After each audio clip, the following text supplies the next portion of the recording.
Well, thank you, PB, and it was an electrifying night last Saturday here at Jordan-Hare Stadium, trying to replicate that today as Auburn's in a quest of a bowl game. They need back-to-back wins against this Western Kentucky team that comes in here with 7 victories already. Cadillac Williams gets his first win as the interim coach last Saturday night, and just a phenomenal effort by the Tigers in front of just a super crowd, trying to do that again today. Dave Neal alongside Deuce McAllister. It's amazing what a change of leadership will do if you have the right guy, and Cadillac Williams was the right guy because this team needed a shot in the arm. Well, they definitely got the shot in the arm. I mean, just his emotion, his raw emotion to be able to rally this football team, but really the fans as well. You talk about the alumni being inspired, how it has been a sellout, and just the involvement of this, just total school getting behind Cadillac has been really amazing.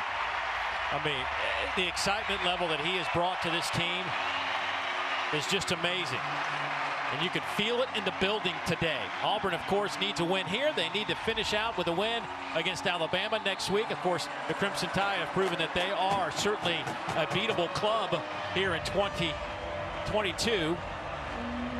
But it is an uphill climb, no doubt. Western Kentucky comes in here with 7 wins already in the season. They are going to a bowl game. But today's dynamic will feature a heavy dose of run from the Auburn Tigers and a heavy dose of pass from Western Kentucky. Who will impose their will today is the biggest question. Well, I definitely agree with you, Dave. And this is a space game. And what I mean by that, each team likes to get their playmakers in space. Auburn does it via the ground. Western Kentucky does it via the air. And so it's going to be about, creating opportunities, one-on-one opportunities. But you've got to tackle. Each team, they have to tackle well in space. There is Austin Reed, a sensational story. The young man took over the quarterback duties from Bailey Zappi, who's now in the NFL, and he has not disappointed this year. The first one is batted down, and a good start for Auburn defensively as Colby Wooden, the defensive end, gets his balls up in the air.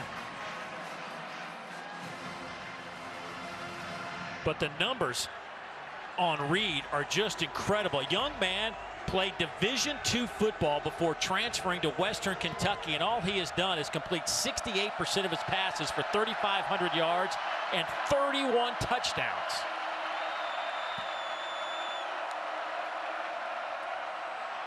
Quick hitter.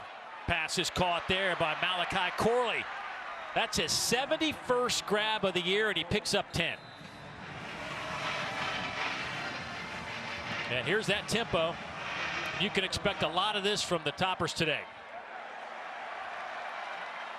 They go with the run game. Colby Wood, Davion Irvin Poindexter on that carry. A loss of a yard on the play.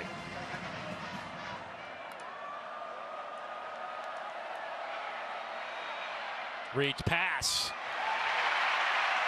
through the hands of the intended receiver, Dawood Davis, who has 60 grabs on the year. I'm not kidding. These guys are 45, 60, 70.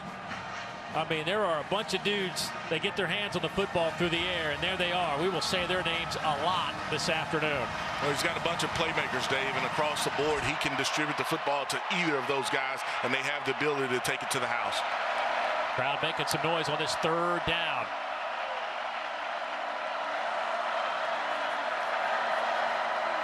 Western Kentucky, 42% on 3rd downs this year. 4-man rush going over the middle. Pass is caught inside the 40, down to the 32 by Jalen Hall. DJ James chases him down, but 34-yard pickup. Really nice job when you talk about just being able to run a fade route, and he ran it inside. And you're talking about one-on-one, no safety help. The quarterback Reed was able to put it there, took a shot inside from that defensive line, but it was able to come up with the completion. Here's the tempo. Oh, all day to throw for Reed. At the 20, that one's through the hands of Jalen Hall. It's a couple of drops here in the early going for Western Kentucky. Dave, you talked about it, just the opportunity, the time that his offensive line was able to give him. This is the second time. One you had it by Davis and one by Hall, where the Auburn defense, they were able to knock the football out right at the catch point. So nice job of them. The receiver had an opportunity to catch it, but they were able to knock it out of his hands right there at the catch point. 2nd down and 10. They'll send Davion Irvin Poindexter out in motion. 4 receivers now set up to the far side. They'll go that way. Little double pass. They're going to go toward the end zone. It almost looked like they were trying to set up a screen on the near side back to Austin Reed. He had a conglomerate of offensive linemen in front of him. Well, you had two. Dave, we'll take a look at it, but you had two things working here. You have the post going, but it's really the pressure on the edge that is what forced him to not be able to throw it back to the quarterback, because he had it. His whole offensive line was out there, and I think that was Derek Hall was the defensive end that came as far as a trail, but he had a throwback to the quarterback, and you also had the post, but it was the pressure from Wooden that forced him to not be able to go back to the throwback to the quarterback. So another third down. The last third down was a 34-yard completion. Here's Reed to throw. Pump fakes. That one's incomplete. Trying to hit Dawood Davis. It sails over his head. It'll be 4th down, and here comes the field goal unit, led by Braden Narveson, who we saw in warm-ups. This is not a joke.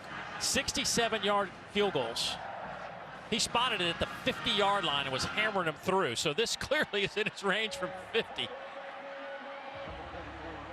He definitely feels comfortable kicking it now. You know, making it, he has to do it, but he definitely feels comfortable kicking it. Narveson on the year, 13 of 18. This one is no good.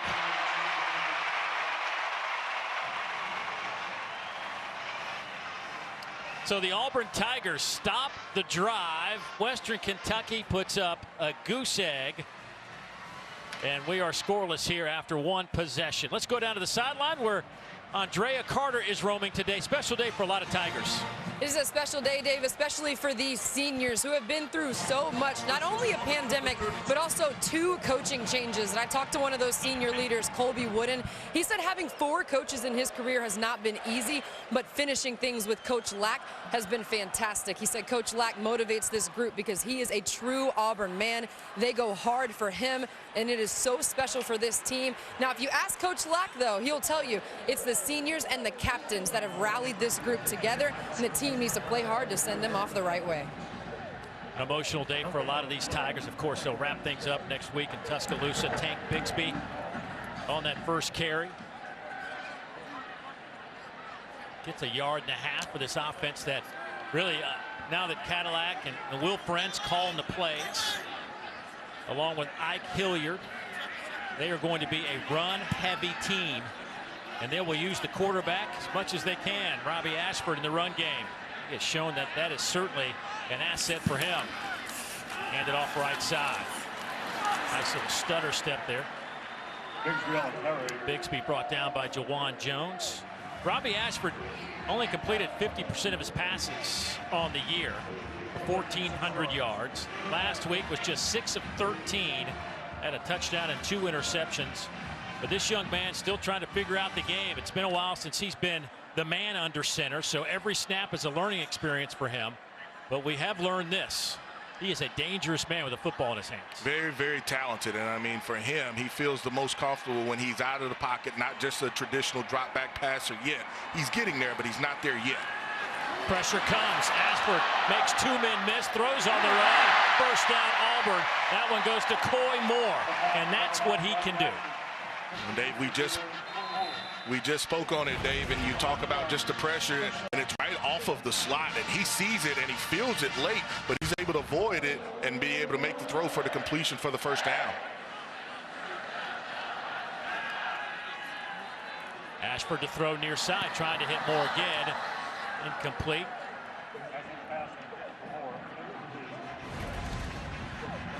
Just taking a look at it, you have pressure off of the slot, and you see him be able to, well, this is the fade route. I'm sorry, this is the fade route, and this is just, you know, he's not comfortable 100% throwing that type of throw yet. You know, it's normally the movement type of throw that he feels the most comfortable doing. And some movement up front off that right side. Brendan Coffey. Full start. Offense, number 55. 5-yard penalty. Second down.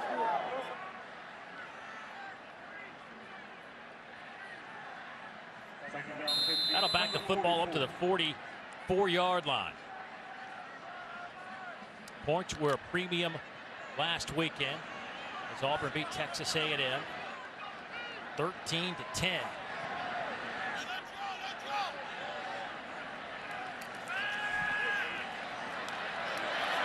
Ashford, and that one is incomplete, trying to fit it through three Western Kentucky defenders trying to hit Johnson.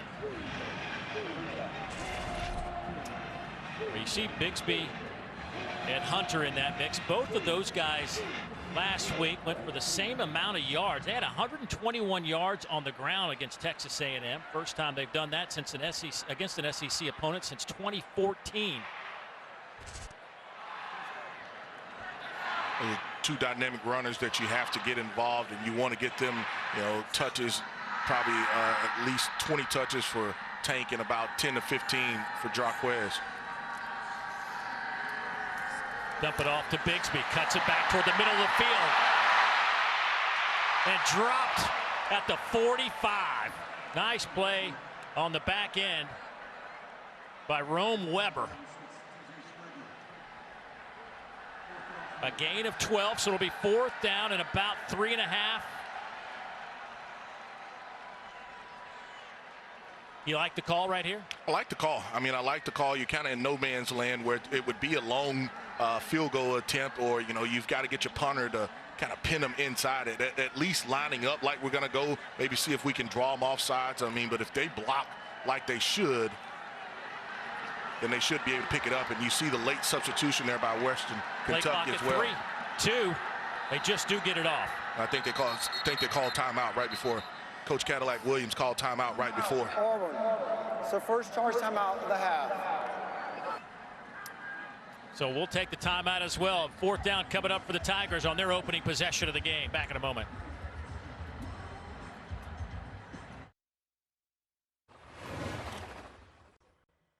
So first off, Coach, we just want to say thank you for all the sacrifice, you stepping in, being here for this team, you serving and believing in us. Every single day, you come to work every single day to help this team get better and get Auburn back to where it used to be. So I know you said it's not all about you, but tonight, man, we want to present you the game ball for your Man, what a moment for Cadillac. He says, all those trophies and stuff he's earned in his career are all great, but that football means a little something special. Well, this is a special down on 4th down and 3. Auburn going for it. Quick hitter to the outside. Caught by Shedrick Jackson, and that's a 1st down at the 35-yard line. A pickup of 9.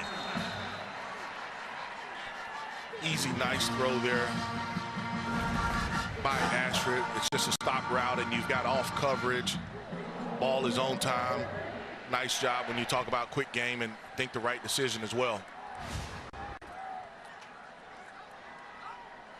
1st down and 10.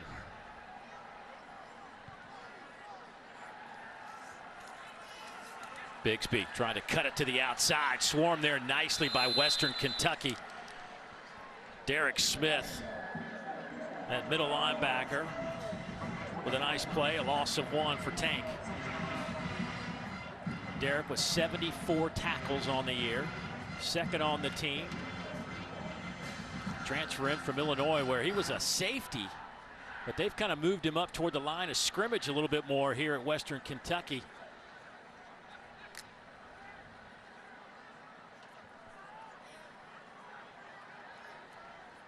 So now 2nd down and 11. Bixby stays in the game at running back.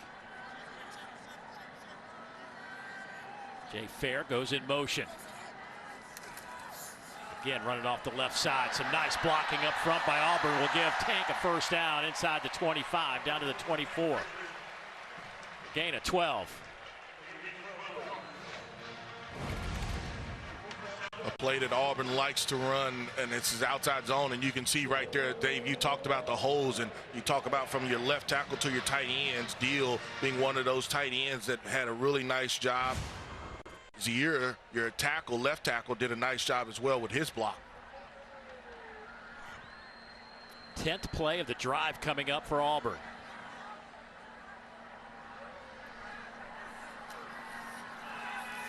Here's Tank trying to stretch it out. Boy, he is swarmed by a bunch of white jerseys. A flag comes out. I wonder if somebody grabbed a face mask on that run.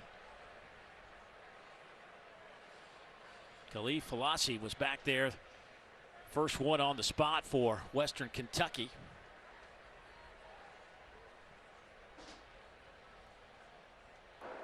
Personal foul, face mask, defense number 12. Half the distance to the goal, automatic first down. And that'll go against Khalif Falassi, the face mask. And you can see it right here. He's the first guy there, and he's having to fight as far as a stiff arm, and that was one of the things we talked about, being able to tackle in space for both teams. I mean, you look at the two backs that Auburn have, and they're dynamic runners. It is going to be tough for one man to bring them down, and right away you saw his hand get high and pull that face mask. So now it'll be first down. Jarquez Hunter in the game. Ashford looks like he had a little run pass option. Exactly what it was, Dave. It looked like that he was going to throw this football, and ended up Western Kentucky did a nice job of covering it on the back end, and he decided to just keep it and try to pick up a couple of yards. But that's exactly what it was, a QB sweep with the pass option on the end. Tank Bigsby back in the game.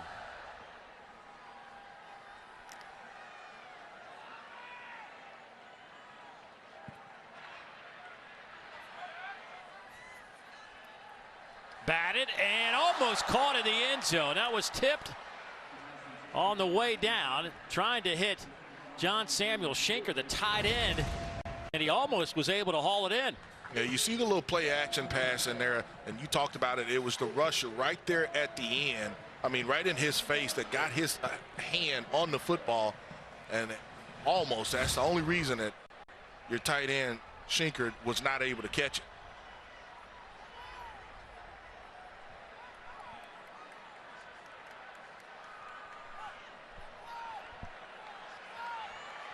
So some substitutions on both sides. Auburn's going to have to take a timeout. That play clock's already down to 2. Auburn trying to figure out what they want to do here. Second time offensively that you've had to burn a timeout. So we'll take the timeout. Auburn trying to stick it in the end zone here in the first quarter. Back in a moment.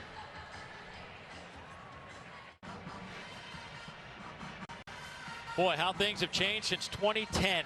Gene Chizik and the Auburn Tigers win a national championship. A couple of years later, he is let go. They bring in Gus Malzahn, who played for a national championship but lost to Florida State. And then in 2020, which was the short season all-SEC games, he goes 6-4. That wasn't good enough, so they let him go. Brian Harson's brought in, and you can see, I mean, just look at those pictures. It was a grind for Coach Harsin, to say the least, from the moment he got on campus.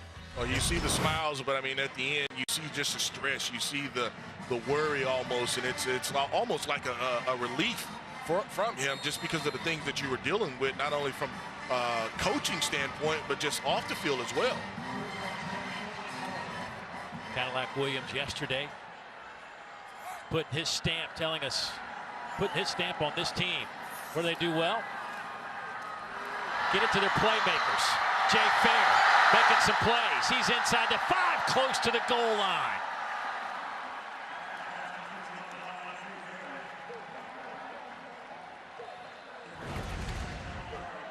Set up a screen. I mean, and there's pressure by Western Kentucky, and they have a shot. I mean, but you have to be able to tackle in space and really make 2 guys miss, and you get hit right there at about the 3 or 4 yard line. He's able to take that football all the way inside the 1 yard line. First and goal for the Tigers. This has been a long drive. 13 plays to this point. Is 14 the number? It is. Tank Bigsby from a yard out gives the Tigers the first quarter lead.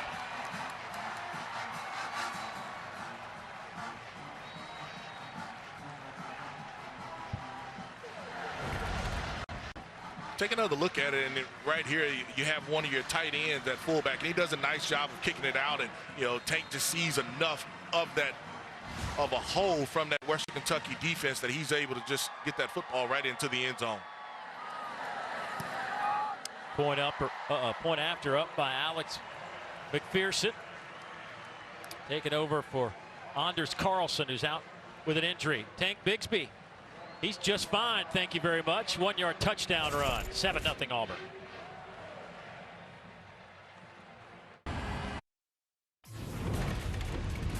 Dorinoka in studio. Time for our Gatorade fueling performance, and it comes from Keely Ringo. Will Levis with a big mistake.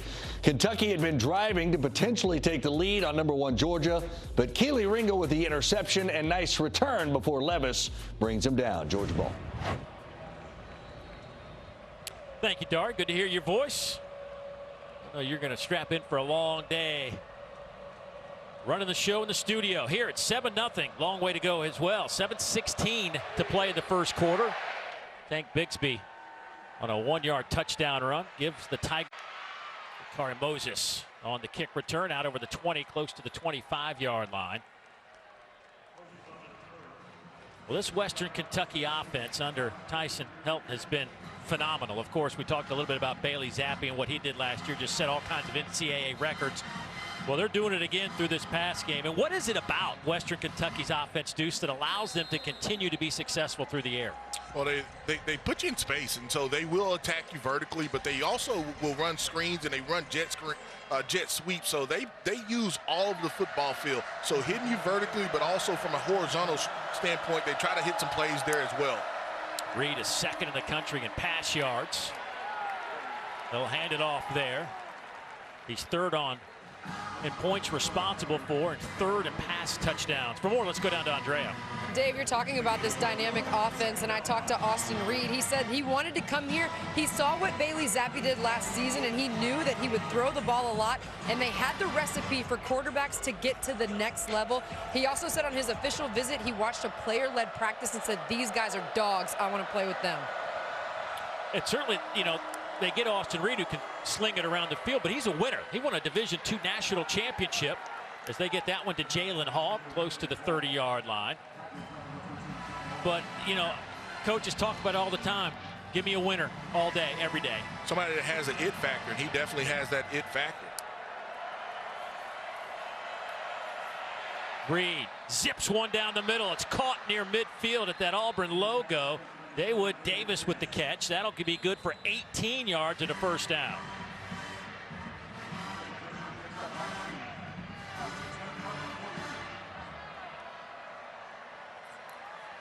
Reed again over the middle. Boy, what a great catch. And how about the throw through two Auburn defenders?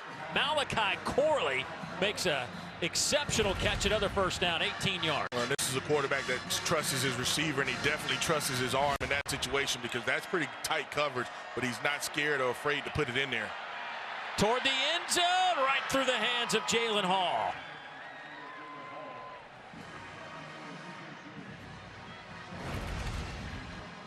This ball is probably a step, maybe only a step. A step away, one yard away from being 7 by Western Kentucky, and you see them be able to take a shot. A couple plays ago, they ran a screen where they make that defensive line have to track down and be able to make a tackle, but that time you see them go vertical.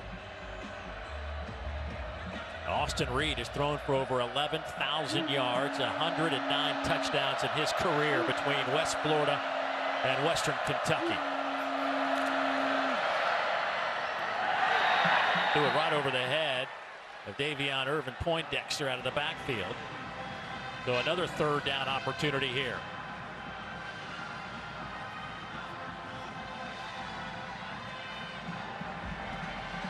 Dave, that play, they kind of almost set up a little screen for Poindexter coming out of the backfield, but quarterback a little off target with that pass, a little bit high for Poindexter, not able to complete it, but his receiver was already turning to pick up a block for him.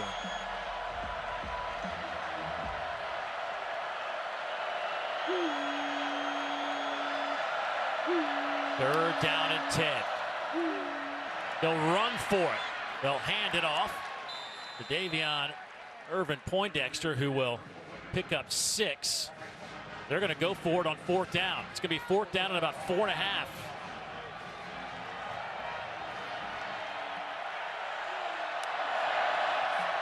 Auburn bringing some pressure. They got to Reed, who wants a flag. There isn't one. So Auburn will take over on downs. Keontae Scott on the back end covering Malachi Corley. And the Tigers will get the football. we take another look at it, and you see the pressure, Dave. You talked about it, and he was just not able to be able to put the football where it needs to go. And you look at the receiver almost kind of tripping, and the contact right at the top of the stem, not able to get to the spot.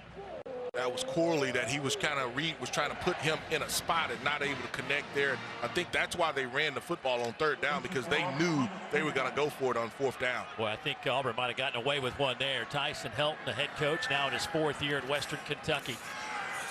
They're giving it to Bigsby. Makes a man miss and stumbles out over the 30 to the 32. Hey, coming up at 7:30 Eastern time, don't forget we've got 11th ranked Ole Miss taking on Arkansas. It's our SEC Saturday night matchup. Of course, you can always catch that on the ESPN app, so you can see it anywhere you might be tonight. Ole Miss and Arkansas. Of course, a lot of talk in these parts about old Lane Kiffin. Hard to take a step in Auburn right now without his name coming up. Jarquez Hunter taking a bunch of steps out over the 40 to the 46-yard line. Upton Stout brings him down, but a 13-yard pickup by Hunter. You can see just the counterplay in Hunter. Once he gets that edge right there, he's tough. He's tough. And you talk about the tackles broken. That's 2 tackles that he's able to break, just in the open field. And that 1-2 punch of Hunter and Bigsby, one of the best duos in the SEC. Hunter stays in at tailback. They'll shift the tight ends to the left side of the formation. A lot of big boys at the line of scrimmage right now. 2 receiver set. Hunter off the left side. And he'll get it across midfield to the 49-yard line. Caleb Oliver makes the tackle, gain of 5. You talked about it, just those tight ends that they have and being able to kick out. And you talk about Hunter being able to get really to the 3rd level linebackers. They get engaged with the tight ends and the offensive linemen. And so now I get to punish those corners and make those safeties have to tackle. Kind of like Williams telling us yesterday in our meetings how much he's enjoyed hanging around the tight end room now that he's the interim head coach. He gets to go visit all the position groups, and he says he just loves the tight end room. Well, it's their energy, and I mean, they have the mentality where they're coming to work every day. Hunter off the right side. He is stuffed, maybe a yard. It'll be 3rd down and about 3 yards for the Tigers here. Derek Smith plugging the hole for Western Kentucky.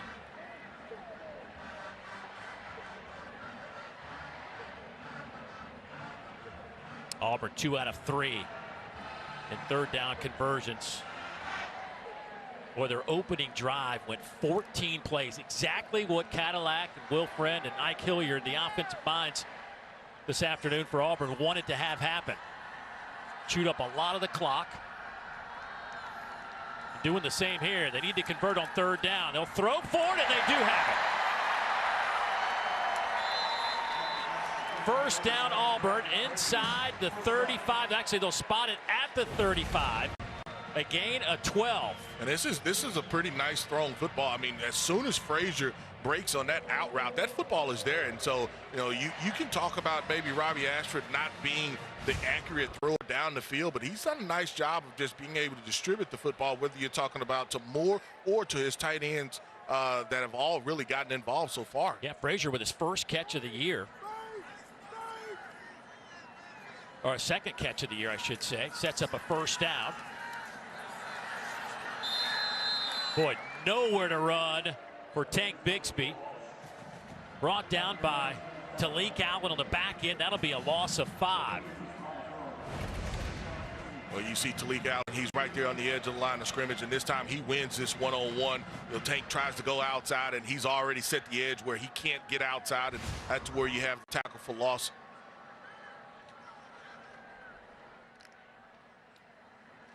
So they'll go empty.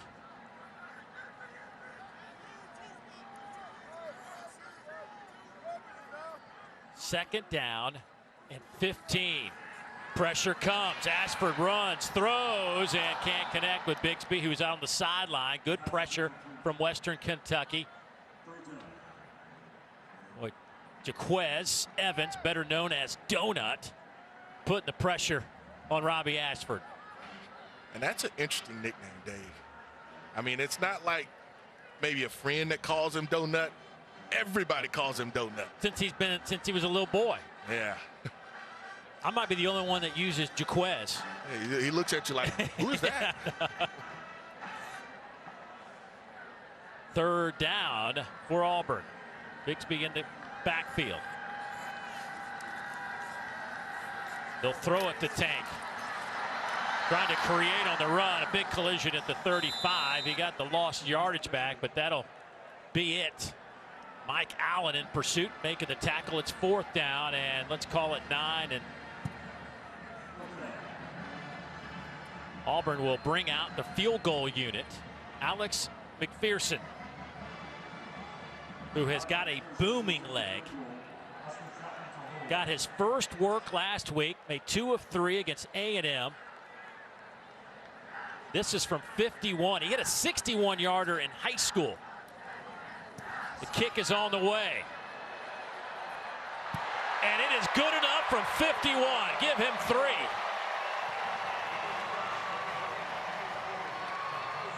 So the true freshman out of Fort Payne, Alabama, with a 51-yard bomb makes it 10-0.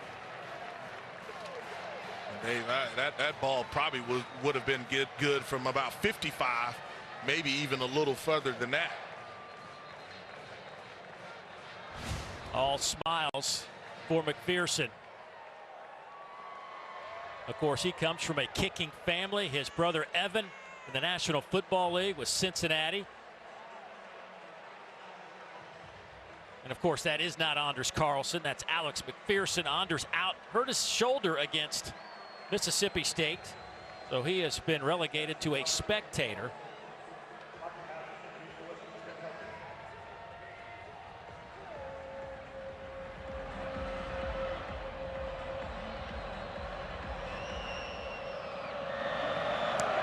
So McGuire will kick it off for Auburn.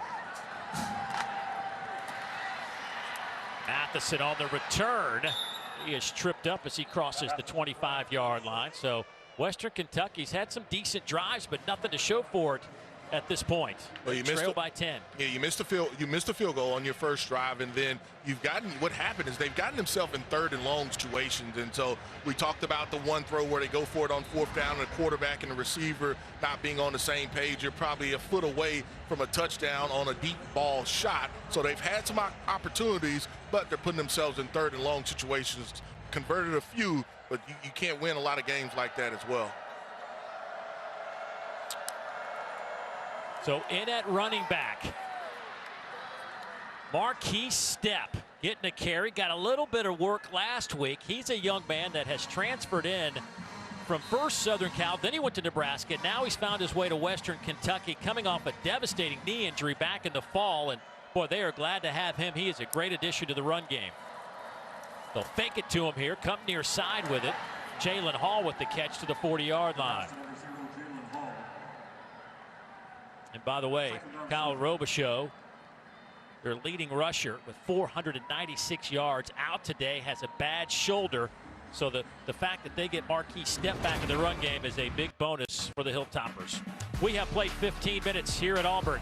The Tigers with an early 10-0 lead here at Jordan-Hare Stadium.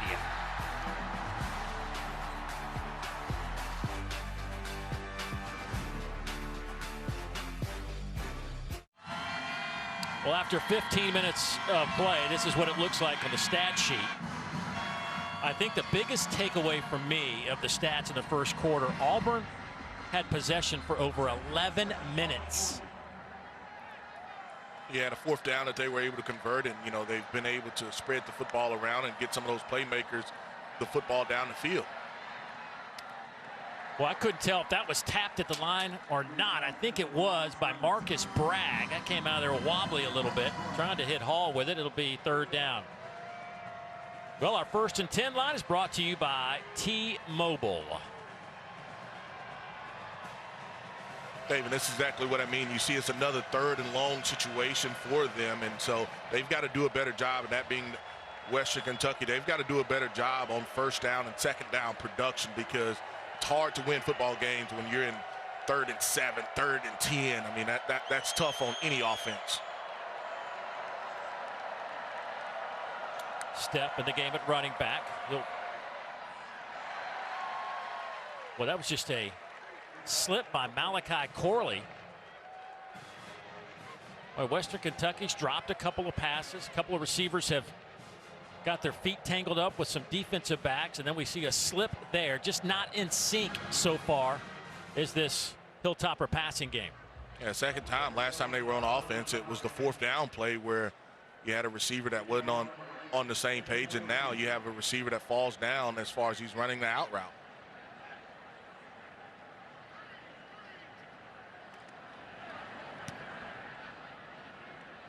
It's a short kick. It is taken there. Out to the 40, out over the 40 to the 43-yard line. So Auburn will have it up by 10 when we come back. Taco Bell welcomes you to Live Moss Student Section of the Year contest. Use hashtag Student Section Sauce to get the committee's attention and go to ESPN.com/Taco Bell to see how your school can compete. And boy, has Cadillac rejuvenated the student section here. The other night was just fantastic. And of course, a good turnout today as it's Thanksgiving break for a lot of these folks. For more on that, let's go down to Andrea. Well, Dave, I talked to Derek Hall, and he said the energy and vibe has been amazing. He said it felt like the Iron Ball last week against Texas A&M. He said Coach Lack always says, if you love Auburn, Auburn will love you back, and he's the perfect example. There is no doubt about that. Good turnout today by that student section. Here's Tank Bixby, who's had a couple of nice runs, but for the most part, Western Kentucky's bottled him up pretty well. A loss of 2, but that first drive went 68 yards, 13 plays, ended in a touchdown. Well, they've used, both of those drives on 3rd and long situations. They went to a screen, and so on the first one they decided to go for it on 4th down. The next one they decided to kick the field goal. But when you talk about run game, there's been penetration a little, but both Tank and Hunter have run fairly well against that front. Ashford, pressure comes, and he will be dropped back at the 30-yard line. Caleb Oliver got there in a hurry, and no chance for Ashford to do anything. That'll be a loss of 9. Well, there's pressure off of the edge, and so this one he's got to be able to get rid of. You see your tackle is being able to cut, so that tells me that it's quick game, and then there he's got to be able to get rid of it. And once he does not, you see him kind of recock it, reload it. He doesn't know that there's pressure off of the backside, and that's exactly what Oliver almost ran by it. Oliver was able to come up with the sack there, but you can see the quarterback has to get rid of that football. Auburn 3 of 5 on 3rd downs today. They've converted 3rd and 10, 3rd and 11, and 3rd and 12. This one's much longer at 3rd and 21, and they can't connect. Tyler Fromm can't hold on. It'll be 4th down.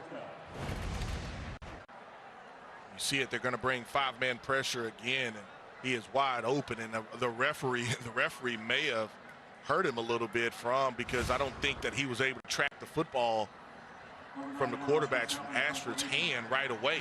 So that may have hurt him a little bit, and he would have probably picked up that 1st down, or at least gotten better position to pick it up.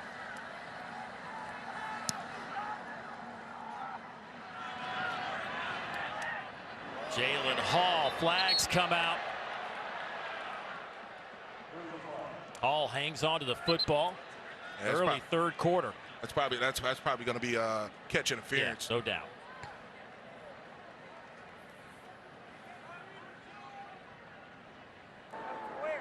Kick catch interference, kicking team number 11. 15-yard penalty from the spot of the foul, 1st down. So Western Kentucky is gifted a free 15 yards. Still have the football when we come back.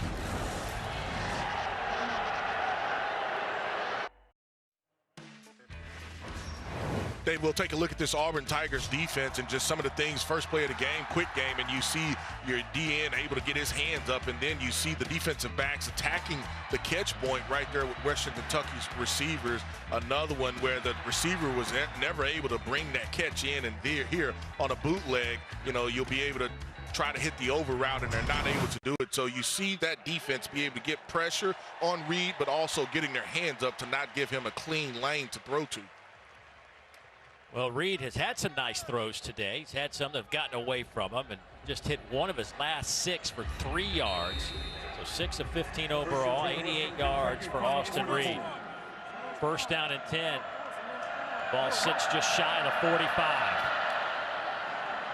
Little end around. That one comes to Corley, cuts it back, breaks a tackle, has a first down inside Auburn territory at the 45-yard line. Gain of 11.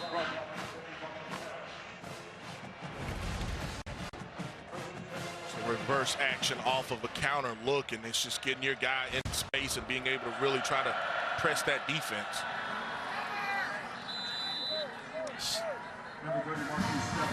So Step on that carry will pick up 4.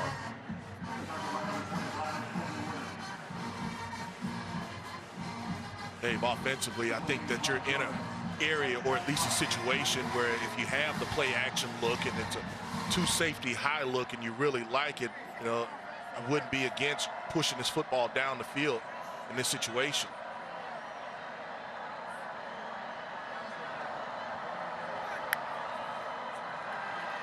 Reed lofts it in the air and it's caught.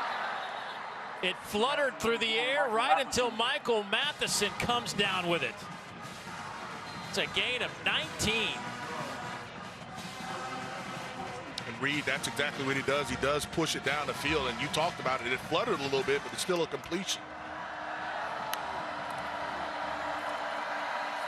Handed off inside to Irvin Poindexter.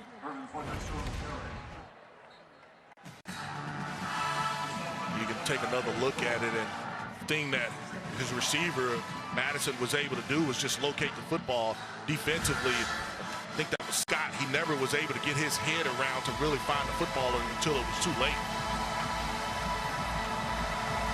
Second quarter football, 11:28, 11:27 to go, a 10-0 Auburn lead.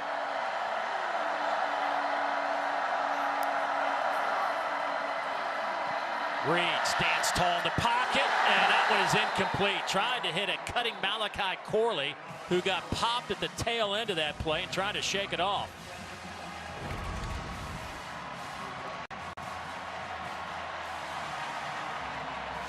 A little return route, and that's the 3rd time we talked about it.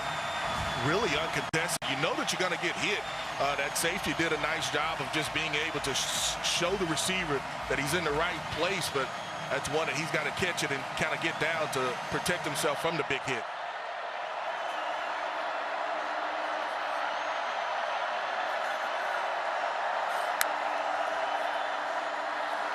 Little tap pass inside goes to Corley, and he's tripped up. Jalen Simpson there to make the tackle for the Tigers, a gain of 3. And here comes the Western Kentucky kicking unit.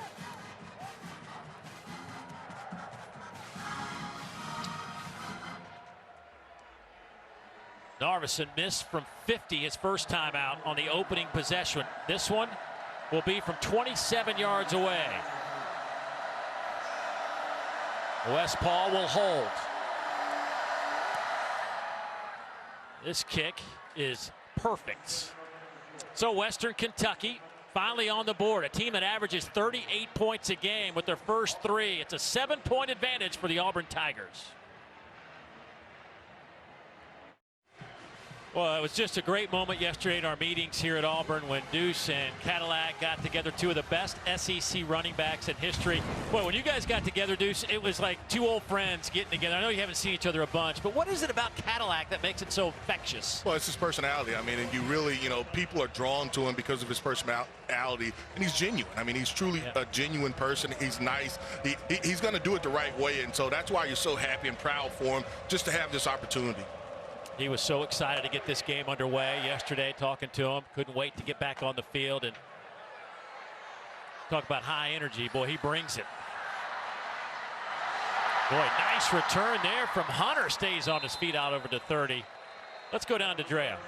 Deuce, I'm just curious, for those of us that were too young to see you and Cadillac in action, what was the difference in your running styles between the 2 of you? Well, I was probably a little heavier. I was always a big back, a lot of my coaches, they wanted me to play defense, either safety or linebacker. I mean, but I had really, really good speed. For me, I wanted to get to the edge. I wanted to outrun you, not necessarily run over you. But Cadillac, he wasn't as thick, but he was always one that wanted to break tackles. I mean, he wanted to punish guys. And so size-wise, we were a little bit different, but, you know, similar styles. You know, it's both you guys, obviously injuries at your NFL career cut him a little bit shorter than you would have liked. Offside, defense, number 97, jumping to the neutral zone, causing an offensive play to react. 5-yard penalty, first down. But those things sometimes can be a blessing. You don't know it at the time, but it allowed Cadillac to get out in the real world, do some business ventures, realize football was his passion, his love. And after a few years in the real world, we'll call it, he realized, I need to be a coach. And it's interesting because it wasn't really something that he, you know, set out to do. That was not what he wanted to initially do once, you know, you can't play the game anymore. But for him, it was about impacting the lives of the young men or being around the young men and wanting to make an impact and being able to teach. I think that's the biggest thing that, you know, he knew that he could make an impact, and it just happened to be he gets this opportunity to do it at Auburn. I mean, but he wanted to make an impact and be able to share some of that knowledge that he had learned. He had to come back in 2014, get his degree so he could be a coach at the college level. And Spanish 2 nearly tripped him up, he said. Here's Ashford going up top. Somebody's trying to run under it. And a loose football, incomplete. They were trying to get it to Cedric Jackson, and he just couldn't hold on. Dave, I mean, you've got to be able to hold on to this one, and you think that the ground maybe caused it, but it wasn't. It was a really nice job by your defensive back, how he just digs it in, and I mean, all the way, he fights until the end, and I mean, that's just finishing in the play. I mean, but for Ashford, that's exactly how you want to throw it. You want to give it your receiver a shot to make a play. Hunter off the right side has the first down on 3rd down and short. He'll get across midfield. A gain of 8 for the youngster out of Philadelphia, Mississippi. Even the one thing I say about Jarquez Hunter, the thing that he does, he runs angry. I mean, even on that kickoff, he's going to break some tackle. He runs angry, and that's just, you know, that's a testament to how hard he works and how he prepares, but he runs angry. 121 yards last week, second best rushing game of his career. Ashford keeps it himself. He's to the 40-yard line and dropped there. Allen brings him down. Hey, tonight we'll wrap up Week 12 with SEC football final. Dari, Chris, Benjamin, Takio, they'll take you through the biggest stories of the day and break down all the games. 10:30 Eastern. Coming up after Ole Miss and Arkansas right here on the SEC Network. As Auburn goes a little tempo. First down for Hunter, stays on his feet. Boy, they're having a tough time getting him down on the ground. Jaden Hunter with the stop, but 16 more yards for Jarquez. Taking a look at it and a little RPO look, and he gets out on the edge, and you know that was one of the things that you're gonna have to tackle in space. 3 broken tackles, and you know this drive here, you know, you see the angry running from him. You see just his ability to make people miss and just punish people as well. First down and 10 for the Tigers.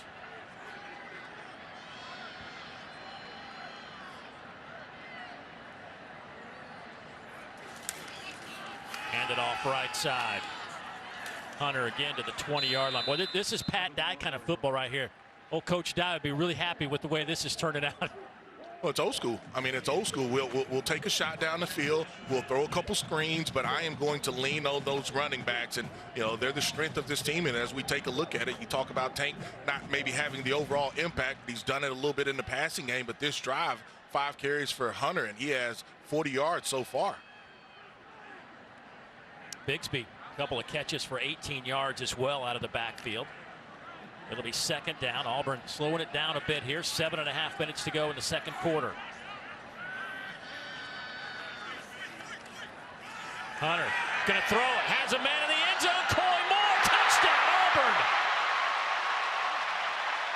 Cadillac Williams celebrating on the near sideline after the trick play works for 6. 20 yards.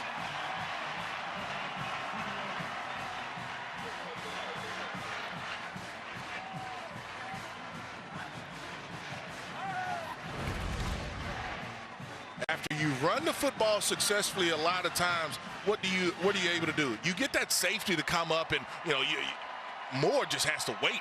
He is waiting on that football, but it's definitely going to get there. But you've had success running the football. The previous play is under further review. And I think they want to check and see if those offensive linemen may been down the field a little bit. It's gonna review it right here, but we'll see. Watch the tail end of this catch. Tail end of this catch.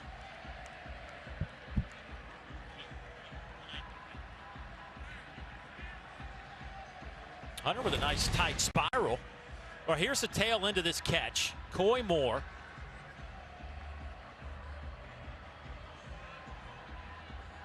Boy, he was getting ready to celebrate. Was he able? That was, of course, in slow motion in real time. It looks like he was getting ready to hold the football up. I've got the touchdown. And it's knocked out. I guess the question is, how long do you have to possess it? Because I think that football came out right there at the end. I think that ball came out.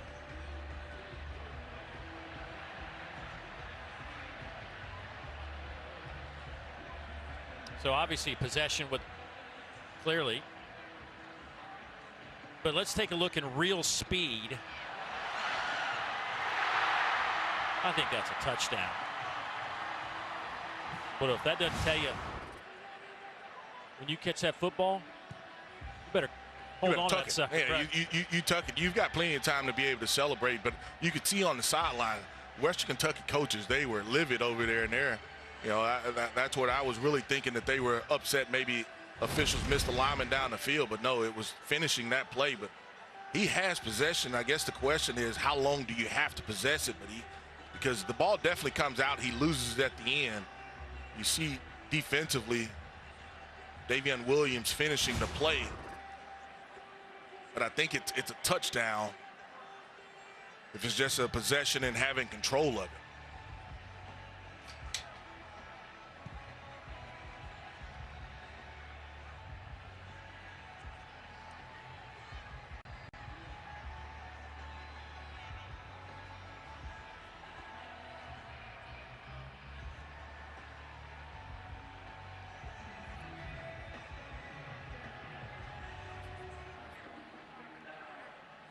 Coy Moore telling you he had it, but his statement doesn't hold water. Not at all. He's saying that he was able to possess it and catch it, and he was probably going to show that he had caught it, but like we talked about, Williams comes through and he swipes it away. I think you just gotta. I think this thing's got to be a touchdown. I don't know that you can confirm it. After review, the ruling on the field, a completed catch for a touchdown stands. Touchdown.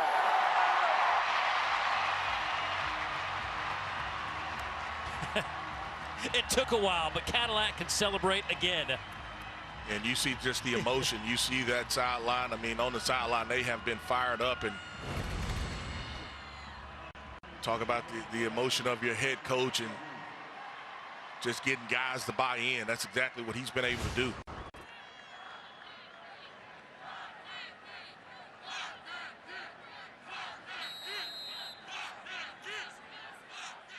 Alex McPherson to attempt the point after. Flags come out. Auburn. Like there was some movement up front.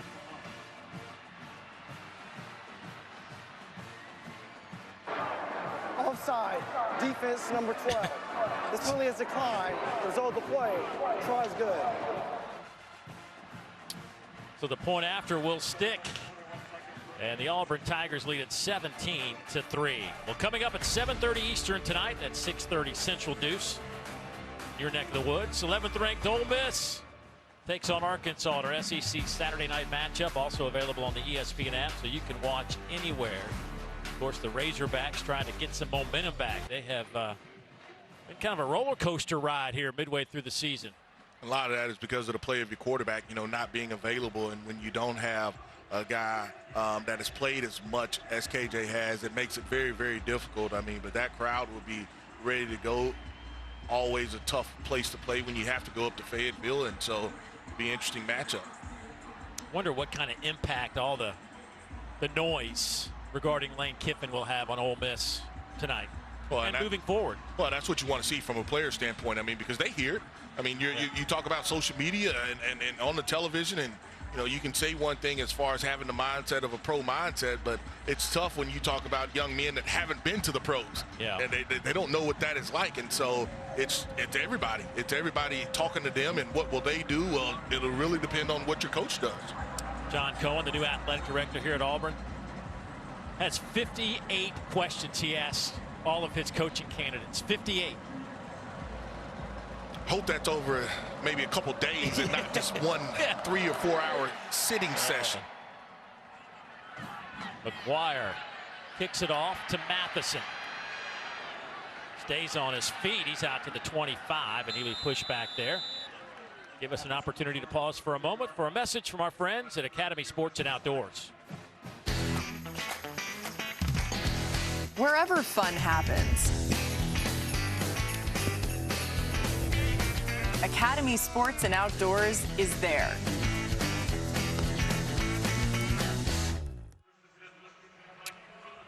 Auburn leads it by 2 touchdowns. Each team's had 4 possessions. Western Kentucky's put up 150 yards. Auburn's put up 148, but they have owned the time of possession 1550 to 649. Reed's throw is caught there by Dawood Davis. He'll pick up 6.5, maybe 7. Marcus Bragg brings him to the turf.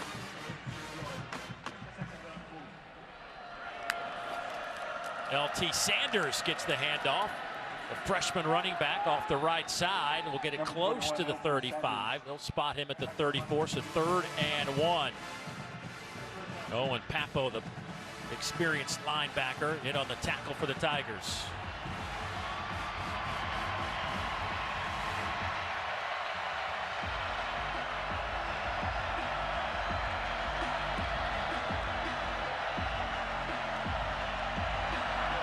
Boy, you feel like this is a really, really big 3rd down attempt for Western Kentucky. And I was wondering with Auburn's sub, and here's the late sub that they're running guys on the field, but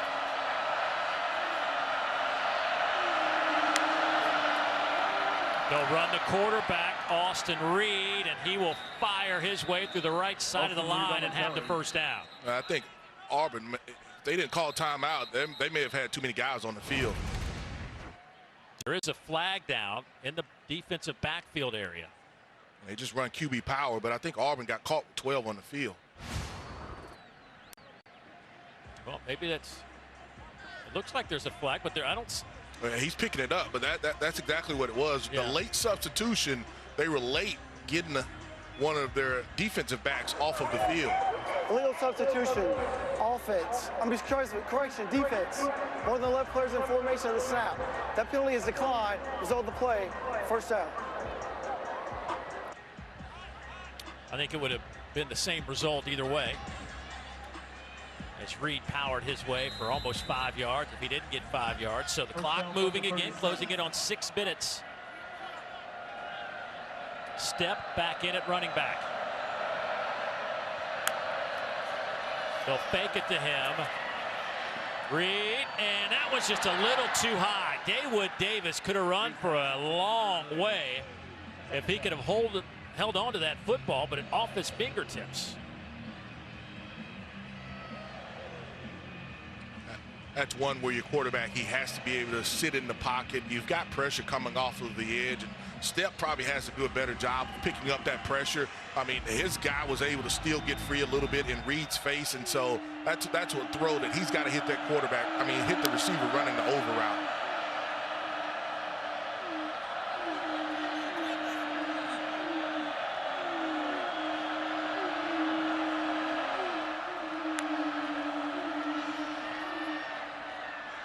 Almost picked off and through the hands of Michael Matheson.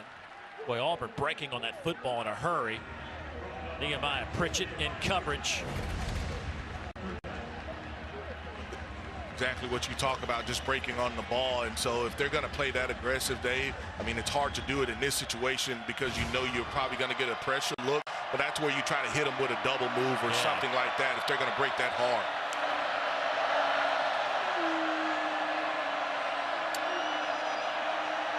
Irvin Poindexter in the backfield as Austin Reed changing the play. Malachi Corley comes in motion. Here comes some of that pressure you're talking about, and they do get it to Corley. The first down and a whole lot more as he crosses midfield inside the 40 down at the 38-yard line. Tack on another 15 for out of bounds. It's a nice job of running just shallow cross and actually a pick route where he was able, your far side receiver was able to just pick off the guy that was guarding him, and here at the end you get an additional 15. Rhyme. After the play, personal foul, unnecessary roughness, defense, number 23. 15-yard penalty will be added to the end of the run, automatic first down. J.D. Rim over there with the late hit. Boy, that was just not a smart play by J.D. Yeah, J.D. Rim, he's got to really hold up in that situation. You know that you're right there on the sideline and you don't want to give additional yards after they pick up a 3rd and long situation, just running that shallow cross. Moves the football inside the 25, 24-yard line. Here is Step off the left side. He is met by a couple of blue jerseys. First one there, Zion Puckett. Good to see him back on the field. Between being a little bit sick and banged up, didn't play last week. And they don't have Donovan Kaufman, another safety. He's out with an injury. They're hoping they could maybe get him back next week. Boy, there's just not a lot of depth defensively anywhere across the board for this Auburn defense. And that was one of the concerns for them, you know, coming into this game, just with the tempo that Western Kentucky runs. Would they be able to hold up from a depth standpoint? Reed dodges one defender, goes to the end zone. Touchdown, Western Kentucky. Reed kept it alive with his feet and goes 22 yards to Joshua Simon for the touchdown.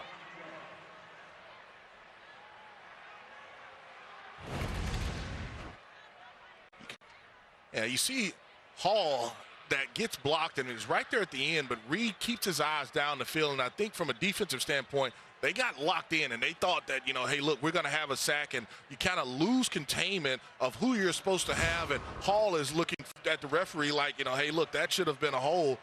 But it's a play that they don't make, and you see Reed just keep his eyes down the field and able to throw the touchdown pass.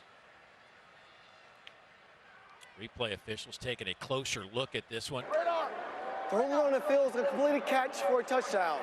The previous play is under further review. Well, let's see if we can see if this ball skips to him or not.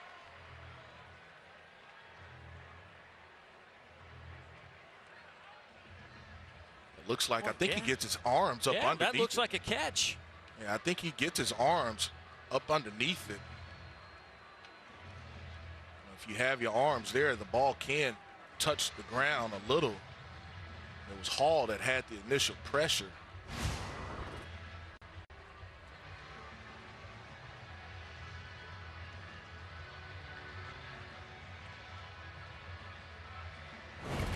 Well, Austin Reed says that's definitely a catch. Of course, nobody's really asking him. But he will be more than willing to tell you that's a catch. And you see just how his receiver cradled the football as far as getting his arms up underneath it. Well, if that does stick, that'll be the 32nd touchdown pass of the year for Austin Reed.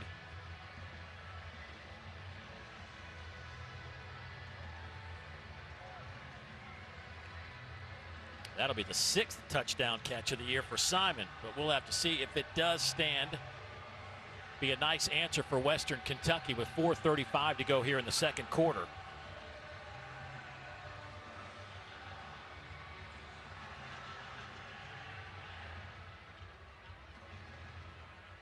I don't think there's anything there to tell me that's not a touchdown. After review, the ruling on the field of a completed catch for a touchdown stands. Touchdown. And a nice answer by Western Kentucky. For Austin Reed, who was playing at West Florida, now sitting here at Jordan-Hare Stadium. Throwing for tutties. Throwing for tutties. You know, Auburn defensively, you have to be a little bit better disciplined. You had a 12-man illegal participation, and then you get another 15 yards. So 20 yards you kind of give Western Kentucky, and they definitely take advantage of it. Narvison's point after is up and good. So a 17-10 game for Austin Reed, who transferred in from West Florida, now has 110 career touchdown passes, 32 of those with the Hilltoppers.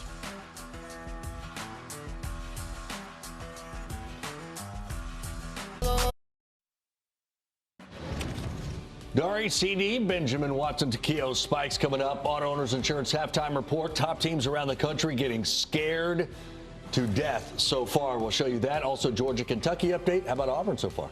Not running the football quite effectively, but defensively, these guys are letting Western Kentucky hang around in the game. They got to close them out. All right, guys. See you soon. Thanks, guys. See you in a bit. Auburn's last drive resulted in a touchdown. Go back and revisit how they got it done. Well, angry runs. I mean, Jacquez Hunter and his ability to be able to get in space and just break tackles. I mean, I think on this play here, there were 3 guys that had a shot at him, and, you know, he picks up yardage after the initial contact, and he throws a spiral. There is a spiral, and you see Cadillac, just the emotions that he has on the sideline. Again, it's a group effort calling plays. That's Will Friend and Ike Hilliard working in conjunction with Cadillac. That pass is complete. Nice job there on the run by Ashford, who hits Jackson. That'll pick up a dozen yards.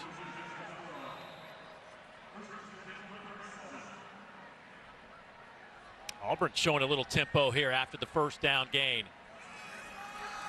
Give it to Tank Bigsby. He'll fall out over the 40 to the 42. Will Friend was the O-line coach. Will been around football for a long time. Played, of course, high level of football over at Alabama. He was talking about he's been on the staff at UAB with a lot of the guys on the other sideline, Western Kentucky, including their head coach, Tyson Help. You just never know the path that gets everybody on the same field. You just never know how that's going to end up. Well, I mean, what's interesting is I've known Will since he played back in Mississippi. Yeah. You know, and that's so right. You guys were rehashing your high school days. Yeah.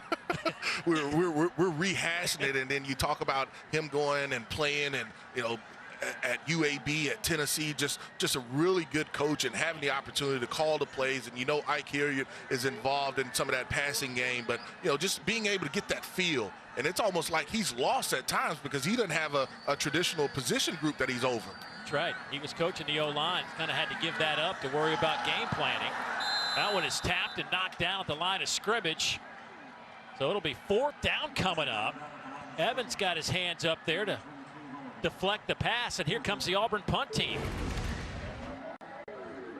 You got quick game again, and so I'm not going to get there. And Donut, he goes up high, and he's able to hit this football. And, you know, quick game defensively, if I just feel that lineman, his set, and I see I can't get to the quarterback, let me see if I can affect the quarterback by getting my hands up and just being able to get in his passing lane.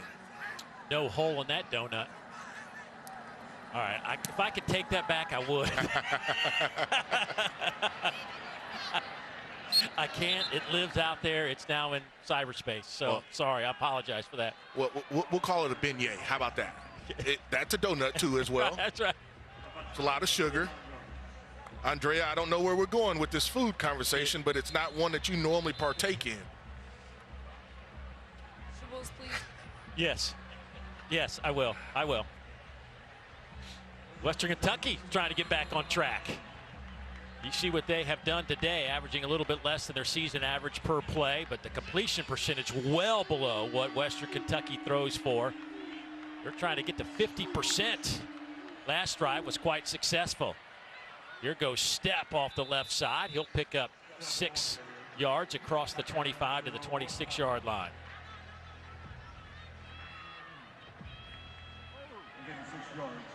3.5 to go here in the second quarter. Step trying to get that left side, has the first down.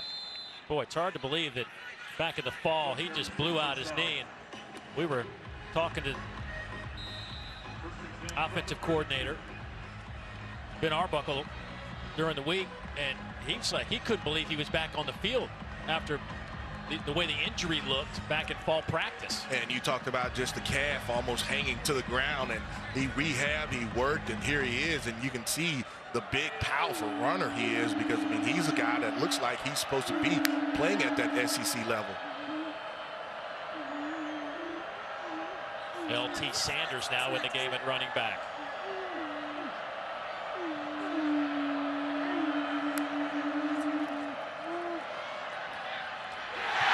Should have been picked off. DJ James played it perfectly, did everything correctly except hold on to the football.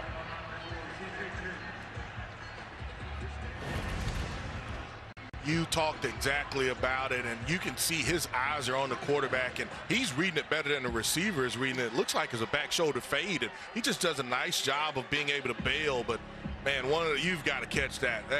You have got to catch that. He's matched up against Hall, and James will be mad at himself. And they said normally the reason a former receiver goes to defensive back is because he can catch. New life for Reed after that dropped interception. He will just throw it really in the turf. Nowhere to go with it. It'll be incomplete.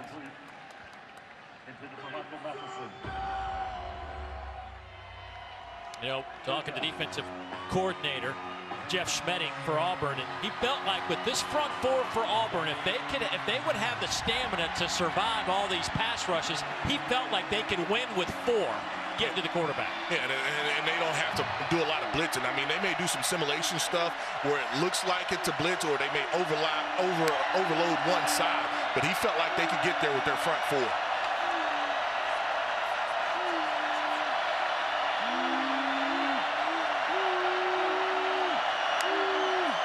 Here come those 4. That one is caught at the 45. Nice grab off the turf by Jalen Hall. Will pick up 13 and an injured Auburn Tiger back around the 33-yard line. Marcus Harris takes his helmet off. Just taking another look at it, and I think, you just look at the different angles for Reed as far as how he's able to deliver the football. He's shown us a couple different times that he has different angles that he will throw the football for.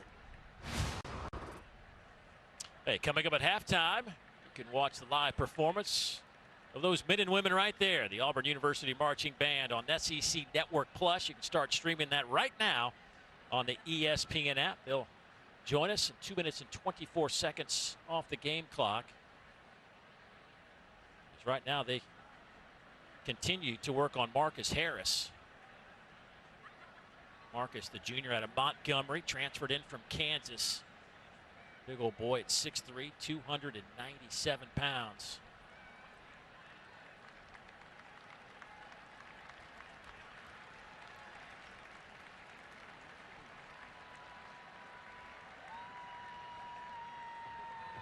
It's one of the things you talked about it, Dave, just that depth on that defensive line, and have a lot of different plays where you're rushing a quarterback, and hopefully Harris is okay. Marcus Joseph will check in. Morris Joseph.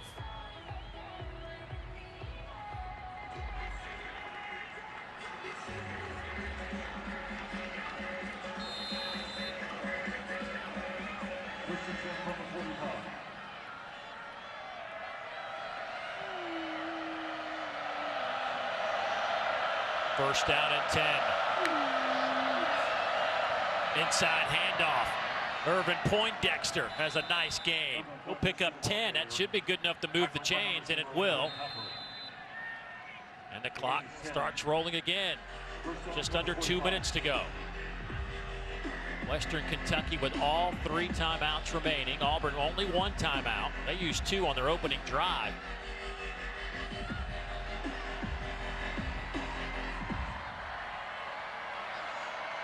Western Kentucky has put up 142 yards alone here in the second quarter. Their total now at 245. Working that right side of the offensive line.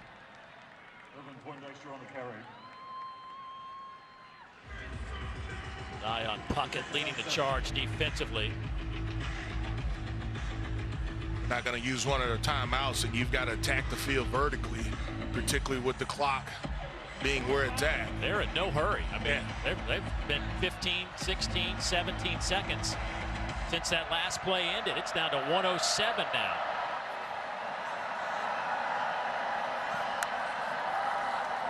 Now a three-man rush. And incomplete there, trying to hit Matheson. The clock will stop with 58 seconds. They tried to attack you. You get a little cover two look up top, and you try to hit right there in the void of the field. But nice job of linebackers dropping that hook zone area.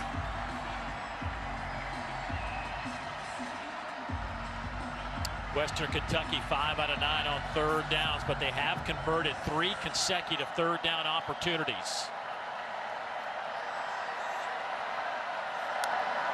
Step in motion. Reed comes near side. The pass is caught. What a catch right there by Malachi Corley, who had a defender hanging all over him, Nehemiah Pritchett. And a timeout taken now by Western Kentucky. He sells it, and he knows that he's going to run that out, and he's going to be able to push to the depth that where it's going to be right there at the mark as far as first down. Yeah, I mean, we're talking inches, but I mean, you've got a defensive back that's all over you on the back, on the top of you, and he's still able to bring that football in. So it'll be fourth down and a foot or two. Tyson Helt trying to come up with a play to keep this drive alive with 47 seconds remaining.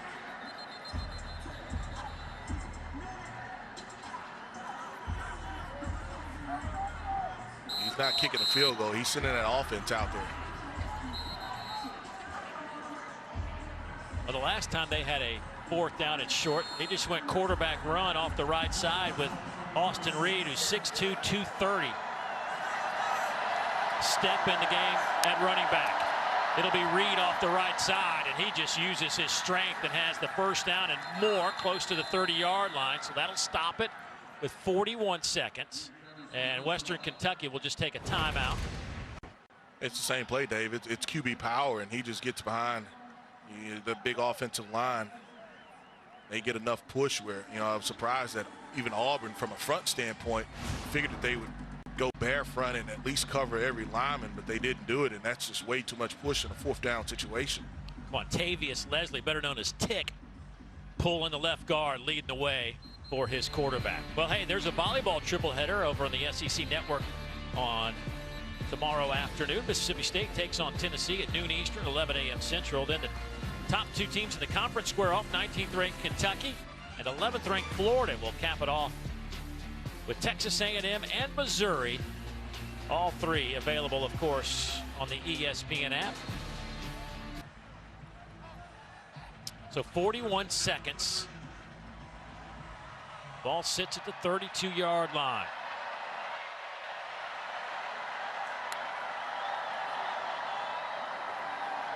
Double reverse, and then they'll get it back to Malachi Corley, and he is tripped up after a gain of about 5. Well, a lot going on there for 5 yards. A lot going on there for 5 yards, and, you know, you really nice job by Auburn by not being fooled by it. Locked down under 20 seconds. Reed steps up, going toward the end zone, and just off the fingertips. It'll be incomplete. And now third down coming up with 14 seconds remaining. Another defensive lineman down for Auburn.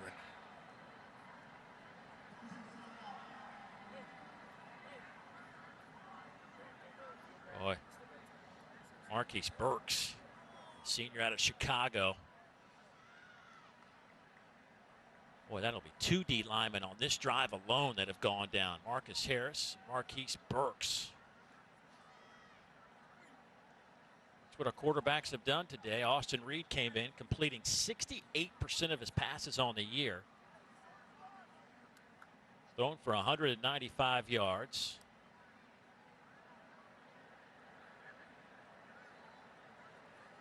And both quarterbacks will tell you, the receivers have to win some of those one-on-one shots that they've taken. You go back to the first quarter earlier where Austin Reed had one in the end zone, and then you go back to one of the post throws that Ashford had, that both of those receivers, it's there in their hands, and almost, just got to hold on to it and make that play.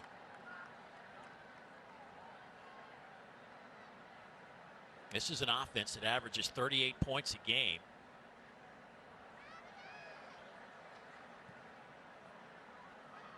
Auburn's defense this year has given up 29 points a game. That's 12th in the conference. Of course, last week did a heck of a job on Texas A&M. And it's really been we haven't talked much about it today, but this is a game that features a team that creates the most turnovers in the country, 30 of them, against a team that coughs it up all the time. The Auburn Tigers have turned over the football this year 20 times. And I think when you look at it, Auburn should have had at least one interception, and both teams have kind of gotten their hands on some passes, but Auburn for sure should have had one interception. Marcus Harris ran on the field, just ran off. Good to see him back up and moving around. There's a 3rd down and 5. Trying to set up a middle screen, and it works. Pass is caught there. Simon, touchdown, Western Kentucky.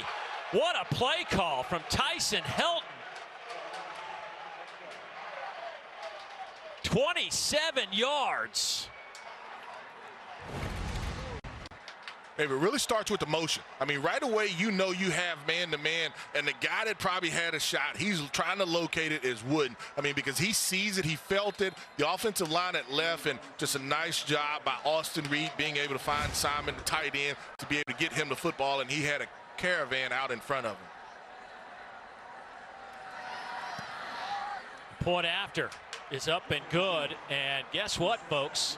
We are tied at 17. I was wondering about clock management, but Tyson Helton knew what he was doing. He goes, we're just going to score we'll just do this and this and this, and then we'll just score with 6 seconds left. Well, you knew that they wanted to drain the clock, and at worst, he wanted to try to kick a long field goal attempt, but he had a play there on 3rd down where he knew, he saw you brought the motion, and you brought a guy in motion to show you that you had man-to-man, and from that standpoint, you figured that your tight end would get lost in that mesh, and if Wooden is able to knock that pass down, then great, but once he's not able to do that, it's a great play call. Well, 2nd touchdown catch of the day for Joshua Simon. Austin Reed now heading into the locker room will throw for 222 yards here in the first half, 2 touchdowns and no interceptions.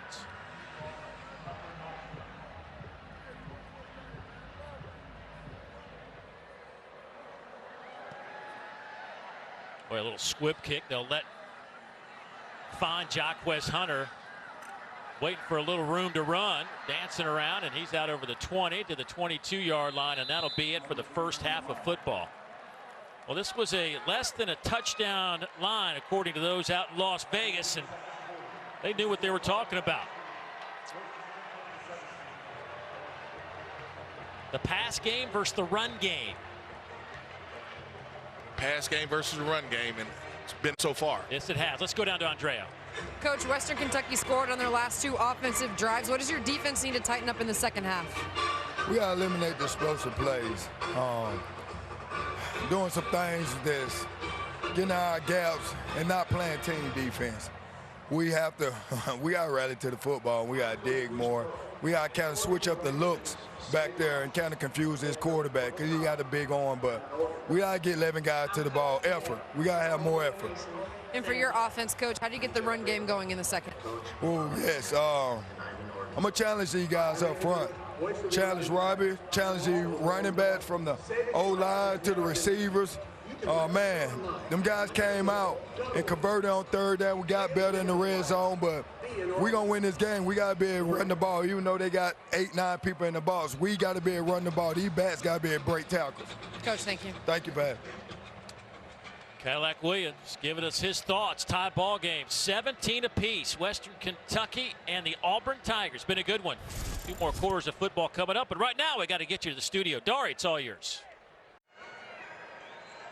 Take a look at our first half stats brought to you by Liberty Mutual. And the passing yards started to rack up there in the second quarter for Western Kentucky. Of course, Auburn started off trying to run the football, but Western Kentucky did a nice job slowing them down. Time of possession really favored Auburn for most of that first half until down the stretch. Western Kentucky looked like they got into sync a little bit. Any surprises in the first half? Well, you're really surprised, you know, that Western Kentucky has kind of hung around in this ball game. I think it was 17-3 where Auburn had a chance to really put them away. In a sense, you knew that they would continue to play.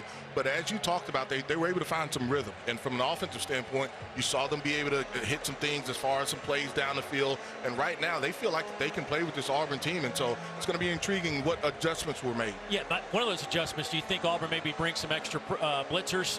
They haven't been able to get the quarterback. Yeah, that's what I think that they have to do. Be able to bring a 5th guy as far as to make your quarterback, to make Reed feel a little bit uncomfortable, because too many times he felt comfortable in that pocket too many times.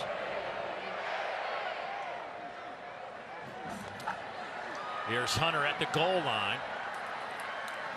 He's out to the 20-yard line, falls forward there. Time to go down to Andrea with today's sideline report brought to you by Jimmy John's. Thanks, Dave. Well, I caught up with Western Kentucky's head coach, Tyson Helton, and he said that he is very happy with his quarterback, Austin Reed's doing exactly what he needs to do. He felt like early on the playmakers weren't making plays. There were some drop passes. That got corrected while the first half wrapped up. He does feel like his defense on the defensive line, they're holding up, but they have to tackle better. He feels like Auburn's running backs are getting away from them just a little bit. Auburn gonna go with the I formation, old school look. Run a little toss sweep to the boundary.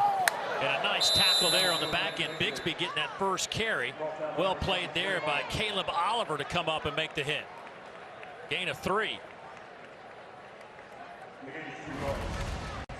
Caleb Oliver, the transfer out of Georgia Tech. Tackled Tank a little bit high, but it wasn't anything illegal, and it looked like when they ran that sweep or that toss that they were going to get more yardage out of it, but really nice job of being able to close on that play. Empty set. Ashford will keep it himself, and he gets it out over the 25 to the 27-yard line. Didn't see a whole lot of the run game from Ashford in that first half. Just 3 carries. And you talk about those 3 carries, and one of them was a designed quarterback run, and they were able to pick up a pretty good amount of yardage on that play, but they haven't used him a lot as far as being a runner. So here's a 3rd down on the opening possession of the 3rd quarter for the Tigers. In that first half, they were 4 out of 8 on 3rd down conversions. Ashford has time in the pocket, spins out of trouble. He's going to try to run for it. Needed to get to the 33-yard line for the first down, but they're going to spot him close to the 30. And it looks like Auburn's going to decide to punt it away. Probably a good decision. Only a 3-yard pickup for Ashford. And his offensive line and his tight ends, they hold up for him, but nobody down the field is able to get open. And you see Robbie, he kind of takes off and tries to pick up that first down with his legs, but he's not quite able to do it. There was some of the pressure. They brought 6 guys, and then you had another guy that dropped out, but nobody opened down the field. Oscar Chapman to punt it away. High end-over-end kick.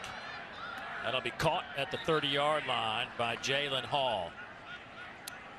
Back and revisit some of the highlights in the first half. Our scoring drives for you. Auburn goes to Tank Bigsby on a long drive to start the game. And then how about Jarquez Hunter? Lofts one up into the end zone, and that one caught there by Cole Moore. But then, after trailing 17-3, the Hilltoppers storm back. Nice job there by Austin Reed to keep that play alive as he hits Simon. Then they set up the middle screen to the same guy, Joshua Simon, who would take it into the end zone. And that's got us to this 17-17 score here in the 3rd quarter. Marquis Step on that carry. He'll pick up 4 yards, brought down by Keontae Scott.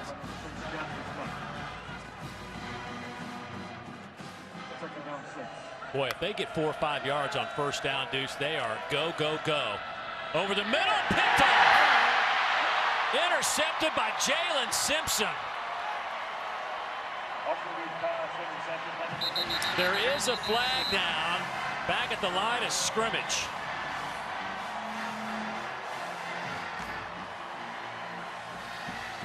And it looks like it's going to go against the Hilltoppers as they exit the field offensively. The result of the play is an interception. Holding, offense, number 78. That penalty is declined. First down, Auburn. You take another look at it, and it's not pressure. It's just an errant throw. And, Auburn has had an opportunity to be able to catch this football a couple of times. And, it almost is like, I don't know if he's trying to hit the over route or the dig route, the post there.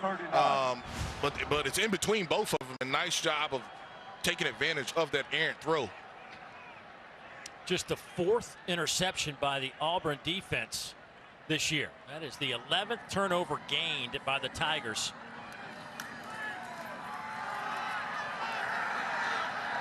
Darquez Hunter brought down by Talik Allen. That'll lose a couple of yards.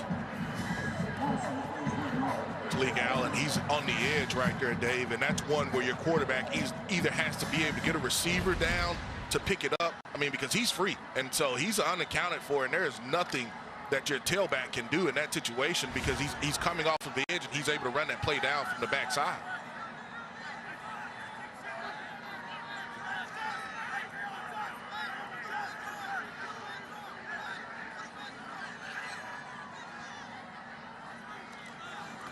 Ashford keeps it himself off the right side. Oh, had a chance. He was close to breaking that one, and he feels it. Gain of 7. Well, you're heavy with 2 tight ends in the game, and the box is light. The box is light as far as defensively, and so the look tells you that it's great for a quarterback run. And, like you talked about, he was able to pick up 5 yards, and he goes down just by, they were able to hit him right there on the edge as far as his foot. That's where he was able to go down. But he is inches away from taking that one to the house. Ashford last week threw for 60 yards, but he rushed it for 47. He's rushed for 550 yards on the year and 5 touchdowns. Looking at a 3rd down. Going up top. And just overthrows a sprinting Johnson down the near sideline, and now it's an opportunity to punt it away for Auburn. Western Kentucky stands up after the interception. Defensively, they showed pressure up the middle and had a pretty good route combination, but Ashford not able to connect with his receiver, and that defense was able to handle that sudden change look. Forces a punt. Only 178 total yards of offense for Auburn. Punt by Chapman. Another fair catch called for at the 15 by Hall. And that's where the Hilltoppers will take over. We will step aside. 10:58 to go here in the 3rd quarter. All tied up at 17.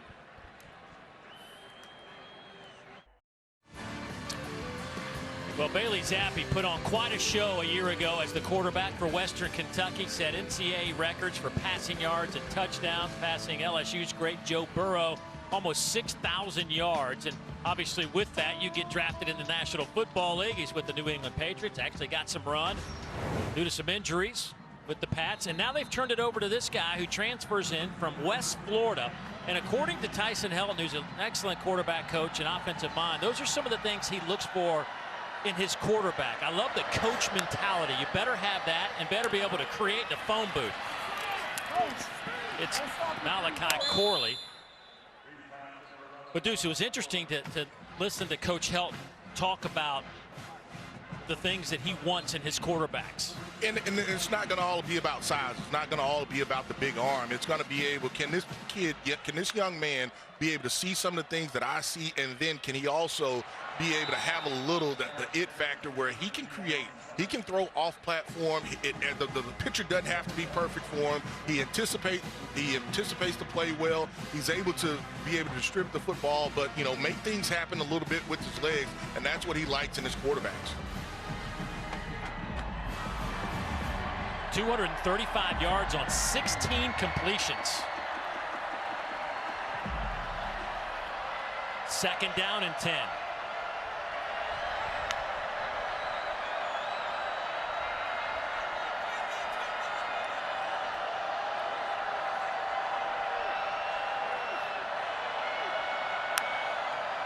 Step goes in motion, but they'll throw over the middle, and boy, Reed not in sync with Corley on that one, threw behind him. And now you're looking at 3rd and 10. Jalen Simpson back there, step for step with Corley. Well, I think the late check by Auburn defensively kind of messed up that picture a little bit for him from a receiver quarterback standpoint, and so he wanted Corley to stay a little bit outside, and that's where that ball goes. And Auburn checked defensively late on him, and you see that they were not on the same page. And you talk about it, you know, the quarterback and the receiver having to see the same thing.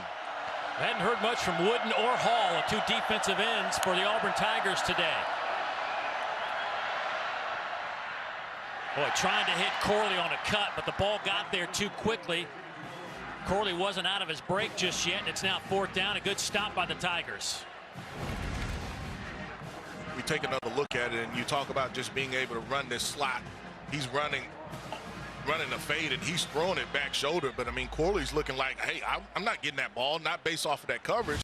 But you know, his quarterback is saying, this is where I have to be able to place this football to be able to get it to you. And so you see those two guys almost on back-to-back plays just not being on the same page.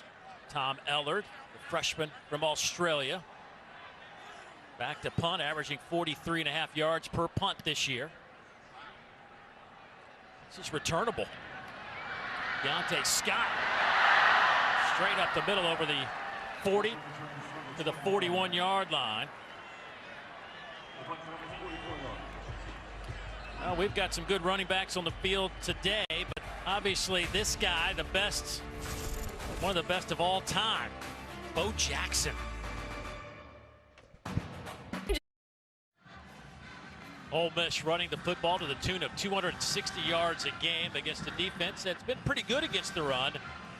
Arkansas allowing 146. You'll see the Rebels and the Hogs coming up tonight, our SEC Saturday night matchup. And certainly, Deuce McAllister knows something about the run game. How has Ole Miss been so successful this year? Well, you see there, they have different guys that they like to be able to get the football to. You talk about the jet sweep here. They run a little split zone. And then the other thing is they like the QB to be able to run the football. Here you have a little QB power read where he's just reading that defensive end. So it's different guys. It's normally Judkins and Evans, but they like to get the football to different guys as well and just be able to try to say, hey, look, I want to give you a lot of eye candy, but it all almost looks the same.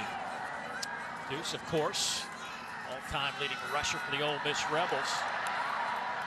Although I think Judkins might have a chance if he stays around long enough to chase down you. Yeah, that's why you should put that in parentheses for now. Yeah, for now. Because of the freshman, for now, you put that in parentheses. Boy, Auburn's offense has kind of hit a little bit of a rut. Tank Bigsby trying to get him out of that rut. Little two-wheel drive inside the 40.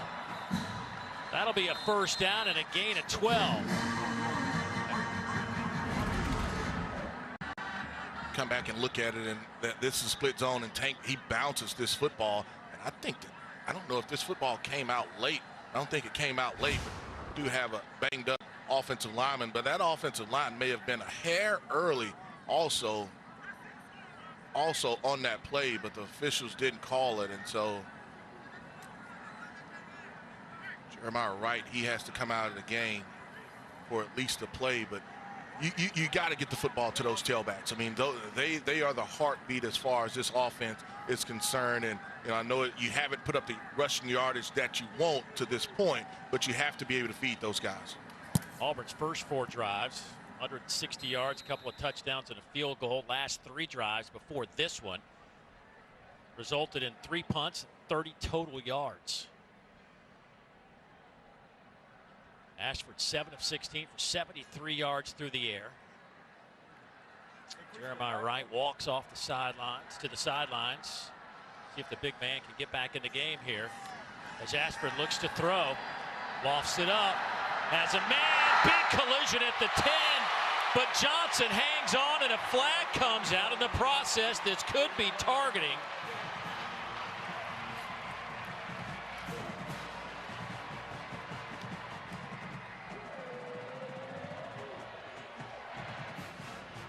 Trey Shaw came over late with a big hit. Completed catch for a first down. Personal foul, targeting, defense, number 7. Half the distance to the goal, automatic first down. The previous play is under further review. What do you think, Deuce? That's a tough one. I mean, he led with the shoulders, but you do see the helmet to helmet as well on the catch. And if this ball doesn't hang in the air so long, it's a touchdown. I mean, he leads kind of with his arms and his shoulders, but you do see it's helmet to helmet. He's trying to dislodge the football as far as to create separation, but the ball hangs up in the air. I love the shot play after you've run it a couple times. But, I mean, it's... he had his face up. After review, there is no foul for targeting. Number 7 can remain in the game. First down, Auburn. Well, he didn't lead with the crown. He didn't lead with the crown of the helmet, but there was face mask, and I mean, you see the head snap back where he does hit him with the helmet, but you also see him use his arms to try to push off. I think that's the combination. The arms got there first. Oof, that's close. But it doesn't look like it was forcible contact to the head or neck area. It wasn't forcible by any stretch. He didn't launch, it appeared. That's exactly right. There was not a launch. He didn't use the crown of the helmet as far as to hit the receiver. He was trying to dislodge the football, and they do hit as far as their helmets hit, but he also had his arms in there. Run it off the left side. Tank Bigsby brought down by Broderick Martin. It'll be second down and goal from the 6. I'm going to be hard-headed. I mean, all 3 carries are going to my tailback here. Yeah. I'm going to be hard-headed. My offensive line is getting enough movement where I'm going to just be hard-headed. Didn't even have a chance to run it there.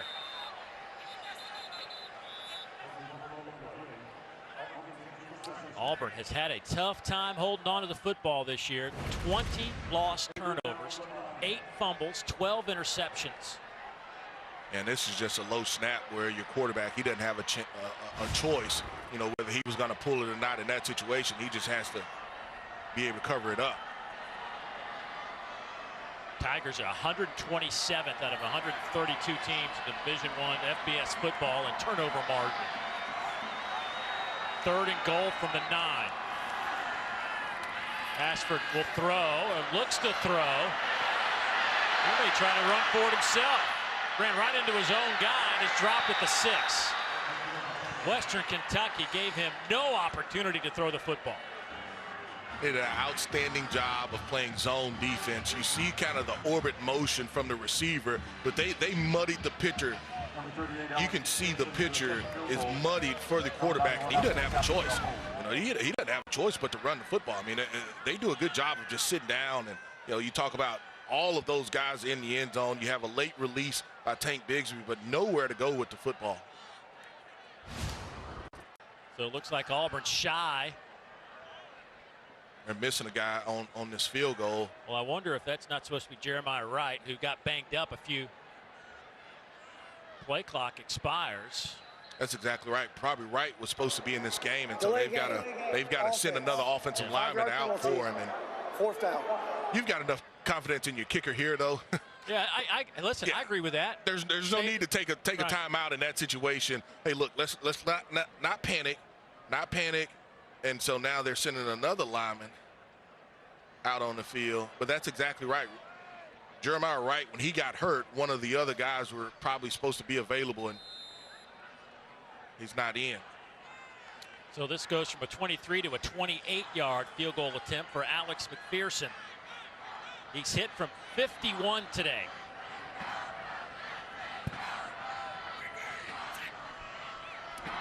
Good clean snap, and the kick is on the way. And McPherson drills it through the uprights. So Auburn will take the 3, some pushing and shoving going on. The Tigers with a 3-point advantage.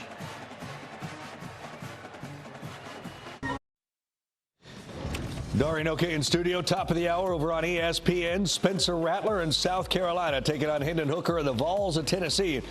That little number next to the name's kind of a big deal. We saw Michigan escape. We saw TCU escape. Tennessee, be ready. I think the Volunteers better be ready next week as well. How about the Vanderbilt Commodores? Back-to-back wins. They take down Florida today. Vandy could go bowl eligible if they pull off the upset next week. And you're not talking about just wins. We're talking SEC wins as well. This kick taken at the 10-yard line. Here's Matheson out over the 20 to the 23-yard line. Of course, Tyson Helton now in his 4th year at Western Kentucky. But how does his brother Clay Helton, who was a head coach out at Southern Cal, now he's down at Georgia Southern. Clay right now 5-5 with the Eagles and playing Marshall. They're down 6-0 in the first quarter. And we were talking to Tyson before the game down on the field. And, you know, there's an opportunity between Conference USA and Sunbelt. There are a couple of bowl matchups that pair those two conferences together. He was like, you know what? It'd be kind of cool, but really wouldn't want to play my brother in a bowl game. Yeah, I mean, he knows the inner secrets as far as operation, how he wants to attack teams, what they do offensively and defensively. It would be great for us, but not so much for those guys. Nice grab there by Corley out of bounds. But the other aspect of that is they know each other's verbiage, right? So your checks at the line of scrimmage, all that stuff, they'd have to change that in the course of preparation for a bowl game. Yeah, and so that's another hard part. You talk about just not only knowing how I attack you, but what do you call plays? And so now over those 15 practices or whatever it may be as far as extra practice that you get, I've got to change all of that. Yeah. And their dad, Kim Helton, of course, longtime head coach, was at Houston for a long time and offensive coordinator. He spent some time with Western Kentucky, but this week he's actually down with Clay at Georgia Southern in Statesboro. He just kind of goes back and forth helping out the brothers. It's nice to have somebody with that kind of an offensive mind around. No gain on the play from Steph, brought down there by Morris Joseph. Nice play there by Joseph. They run the regular traditional power play, and he's able to win his one-on-one and make the tackle right there at the line of scrimmage. Western Kentucky, 50% on third down conversions tonight. They came in at 41% on the year. They're looking at a third down and let's call it 2. It's the same play they've gone with on a couple of other third and short, fourth and short situations. Just give it to your big quarterback and let him put his nose down. Yeah, QB power, and you look at it, and you talked about running behind Tick Leslie a little bit, and there was some penetration. There was some penetration there by that Auburn defensive line, but Reed was just able to get right in that void. It looked like the A-gap is where he hit it, and he's able to pick it up. So that's 3 times they've run that QB power, and all 3 times they've been successful.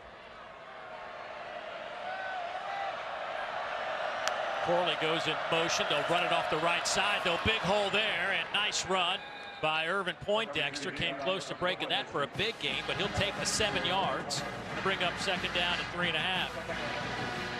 First and 10 line brought to you by T-Mobile.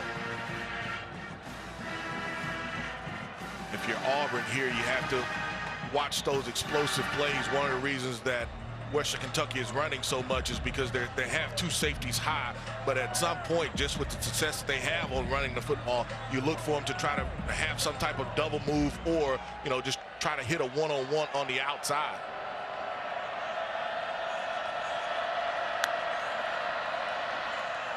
High throw, and it's a good thing it was high. Michael Matheson couldn't hang on to it. You saw a blue jersey come flashing in your screen there. And that's exactly why he threw it high.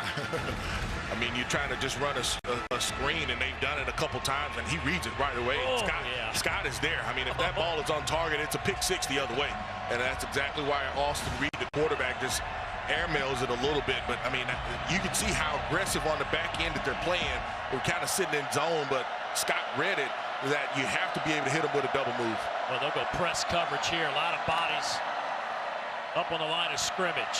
Reed over the middle, and that one is incomplete, not even close. And it'll be 4th down.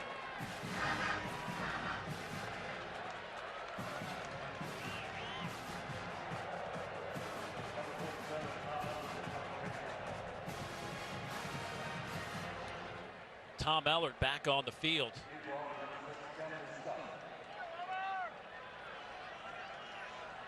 Deontay Scott back to return this one. He stands at the 15-yard line.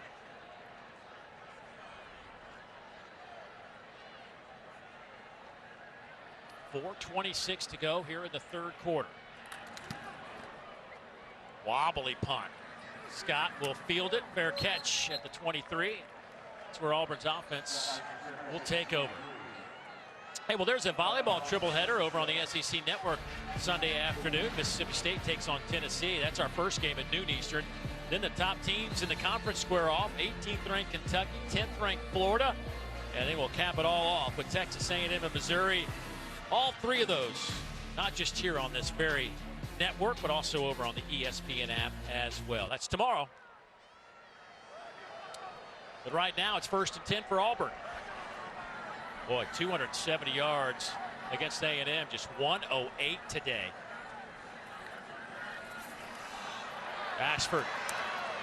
What has Western Kentucky done today to make this such a struggle running the ball right now? Well, one of the things you've seen light boxing got an injured Western Kentucky defensive lineman. You've seen a light box at time, but I think it's just the movement, the looks. They've gotten a lot of penetration, and for the most part here, you see it here, Auburn has not had a lot of success on first down, and so it puts them kind of almost behind the chains where they're chasing yardage so it's manageable on third down.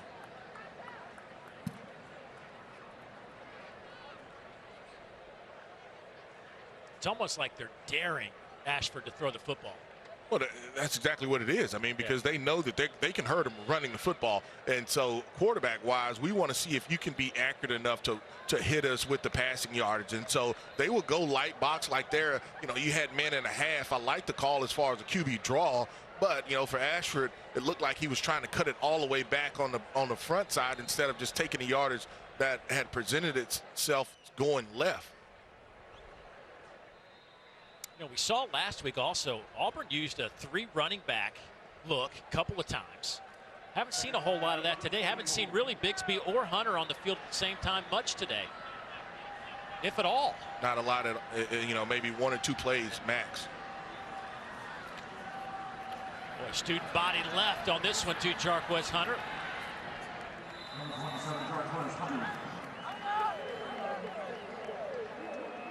And even there, you saw just the corner come up and just try to force this play, and Hunter makes Stout miss him, and it was the penetration that was able to tackle him. I mean, but that's a good game there.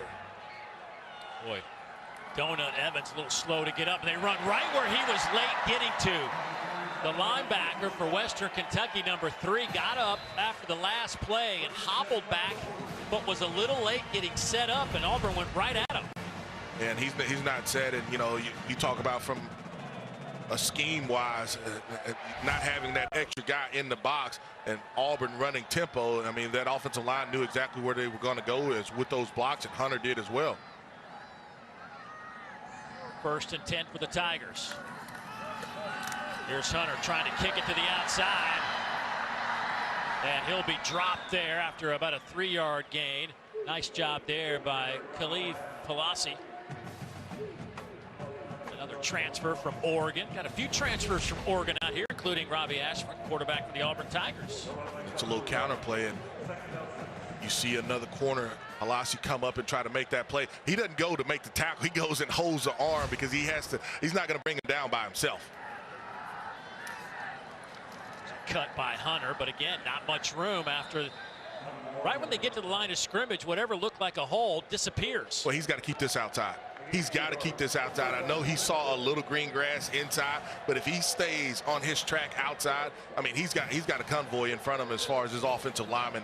But I don't know if there was just penetration or what he saw to make him cut back inside. But we've seen 23 wearing a white jersey, Will Ignont, a few times here on this drive, the former Tennessee Volunteer linebacker, very active on this drive.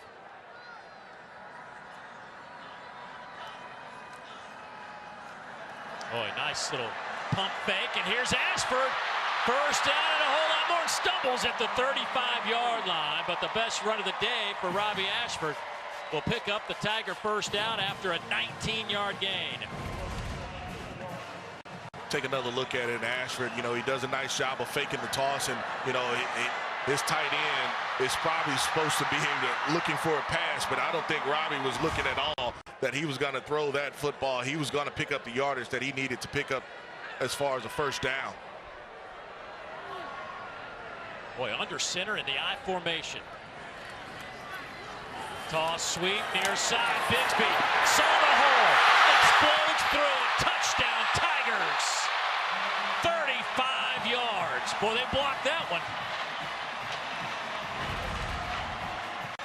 Look at the edge. Look at the edge right there. You're able to really pull your tackle there, and he gets a nice job as far as kicking it out. I mean, but we've seen this toss play a few times, and they're able. You see the execution. They're able to block it up, and those backs, you know, they've been hard to tackle, but there, no one even touched Bigsby.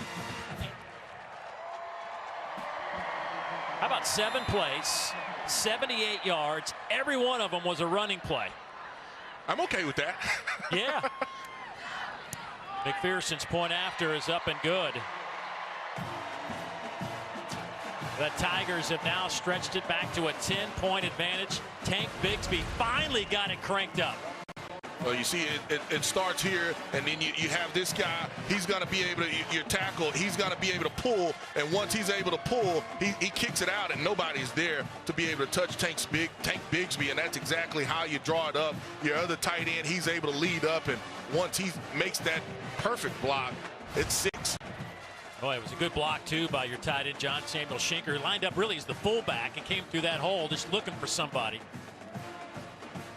Well, when you get that fullback that's lined up as your tight end to really kick out or lead up on that safety, I mean, you can't draw it any better as far as picking up guys.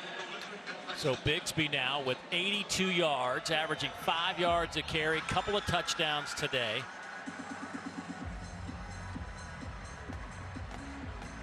Boy, if Cadillac Williams was forced out of football because of a couple of bad knees, they seem to be pretty healthy now as he's bouncing all over the place down there on the Auburn sideline. McGuire will kick it off, bounces around the 20. Scooped up there, and a little fake reverse. Matheson is flipped up right over the 25-yard line. For more on Bigsby, let's go down to Andrea. Thanks, Dave. Well, I talked with John Samuel Schenker about positive voices for this Auburn offense, and he immediately mentioned Tank Bigsby. He said Tank is always positive. He's really good in the huddles. He said if guys get tired or make mistakes, Tank is adamant about keeping your head up and continuing to do the work. He did the work on that last drive. You know, talking to Cadillac yesterday, the first recruit that he was able to bring in when he came back to Auburn as a running back coach under Gus Malzahn was Tank Bigsby. And it took some trust. It took some trust, and Tank had to get to know him a little bit. It wasn't immediate, but Cadillac was able to close the deal. Dropped at the 30-yard line. Speaking of Gus Malzahn, I know people have asked him a bunch this week about this Auburn situation. He's been very positive, man. He says, I wish nothing but the best for the Tigers and hope they get the right fit, the right coach, and all that stuff. But if it wasn't for Gus Malzahn being told by people around the program that he needed to check out Cadillac as his running back coach, Cadillac might not be here right now. Gus Malzahn got on an airplane and flew to meet Cadillac in San Antonio, Texas, because Cadillac couldn't come here because he was busy working with a USFL team and they were having training camp. Corley with a carry and a big hit around the 26-yard line. So kudos for Gus Malzahn for seeing what Cadillac could bring to a football team. And not only seeing it, but just the commitment from him and saying, hey, look, I need to get to know this guy. Everybody is telling me, you know, how special of a player, obviously, I know you were, but a person, I need to get to know you a little bit better. And Cadillac was committed. You know, he was committed to what he was doing, and Gus flew down and saw him, and they had a great conversation, and it's almost like the rest is history.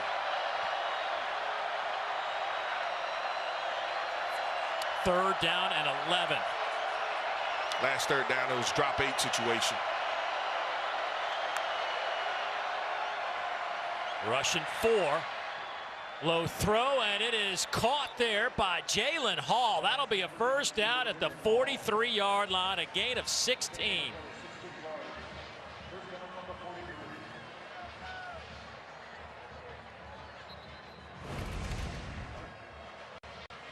Take another look at it. They only bring 4. They do a nice job of just being able to understand and know where I want to get to be able to catch this football on that little skinny post look. Well, it was a big conversion for Western Kentucky into the third quarter.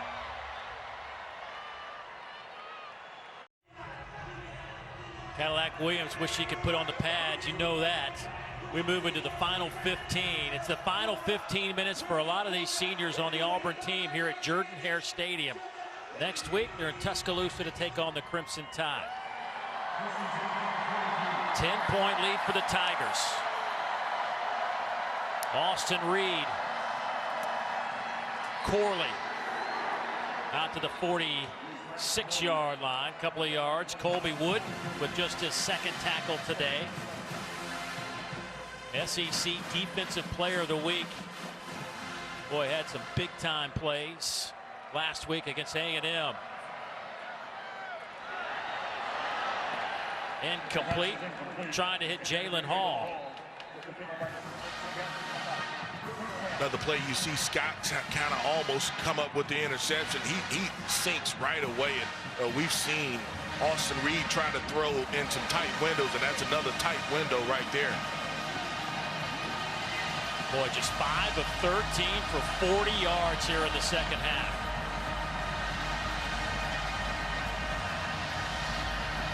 Reed averages 322 yards a game. 27 completions and 40 attempts are his averages all year. The slant knocked away. Trying to hit Hall again. But Nehemiah Pritchett there to knock it away.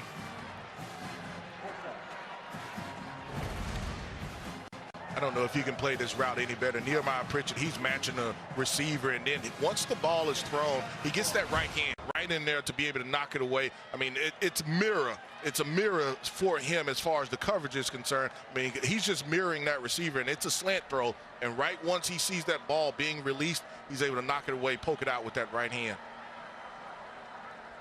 Tom Ellard to punt it away. Good clean snap. Wobbly kick. And a fair catch called for at the 15-yard line by Keontae Scott. So Auburn's offense back on the field. They lead it by 10. Back to Jordan-Hare right after this. Dari Noke in studio. Now let's take a look at today's Gatorade Sweat Earns Championships. Georgia was sweating. It was not easy. Fourth quarter in Lexington, Kentucky had a couple of chances to get to within one score, but fell short. Dogs 11-0. Second straight year, first time ever, 16-6. Congrats to those guys. You think about Georgia and what they did. Remember, they started 7-5 in the first year under Kirby Smart. I think he's changed things around. He's gone 70-10 since that first year. Let that sit down for a minute. Sit in your belly for a minute. Plenty of talent in the state of Georgia. Plenty of talent. And they can recruit nationally as well, though.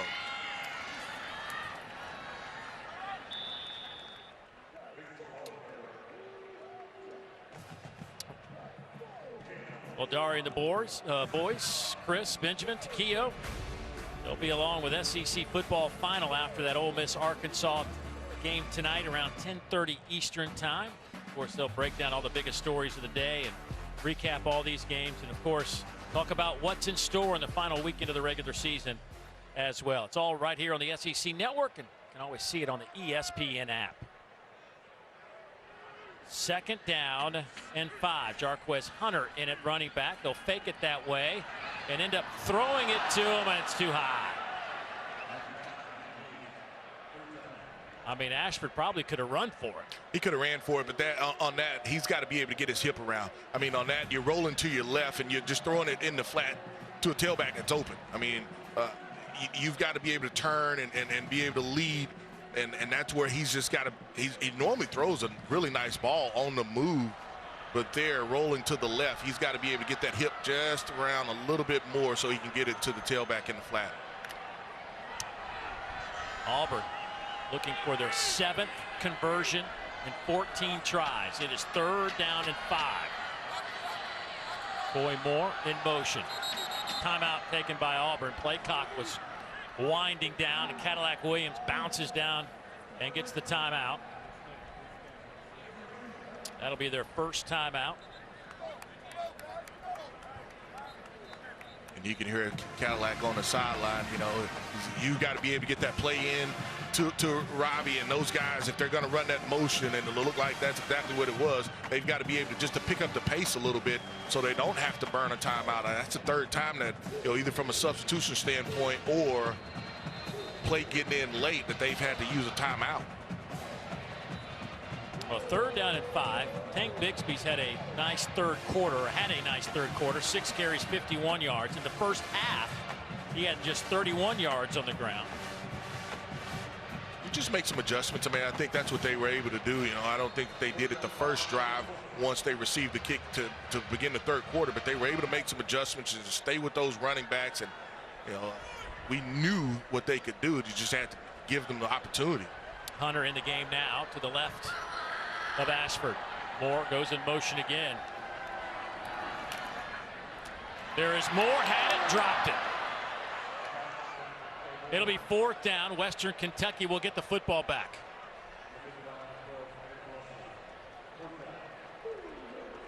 Coy Moore had this football. I mean, and it was pressure by Western Kentucky. I mean, but we've seen that defensive backfield just compete until the end, and you see it right there again. You know, Moore, he can't bring that football in, and they were able to just knock it out.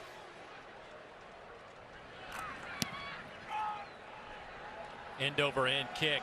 Jalen Hall, fair catch, bobbled it, held on. Ooh.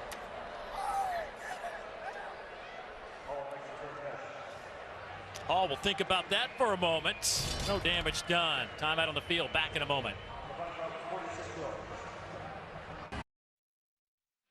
Well, with the Iron Bowl next week, we had a chance at our meetings yesterday to sit down with Cadillac Williams and let him revisit one of his greatest memories as an Auburn Tiger, the opening kickoff in 2003, and off he goes. Look at the smile on his face.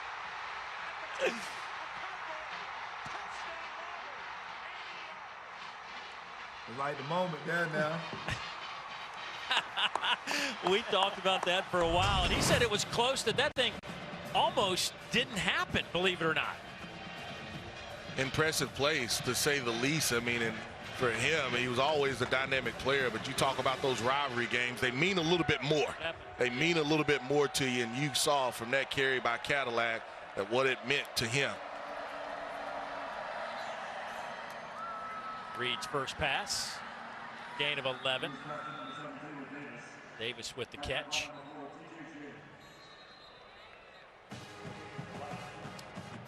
Good play on 1st down, and here's that tempo again. When we were talking to Jeff Schmedding, defensive coordinator for Auburn, 3rd downs are always big, but tonight against Western Kentucky, he felt like 1st downs were going to be good to keep them around the chains. Don't let them make it second short, because they're going to go, go, go if you don't. And I think that, you know, that's where they've probably won.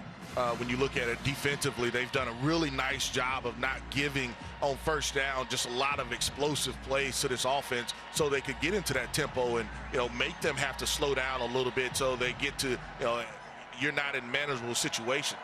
Ben Arbuckle, the offensive coordinator, co-offensive coordinator for Western Kentucky, said if we can get 5-6 yards, we're going on 1st down. Batted in the air and then pushed out of bounds. It'll be incomplete. 3rd down and 8 coming up. We talked about how this Auburn defense could get pressure with 4. The second half, we've seen them crank up that pressure a little bit more. That time you've got it coming off of the edge, and your quarterback Reed felt it. Pritchett was the guy coming off of the edge as far as the corner is concerned, and you just want to speed him up a little bit. You don't want him just to be able to sit back there and you want to give him different looks and make him think guys are coming that at times they're really not coming.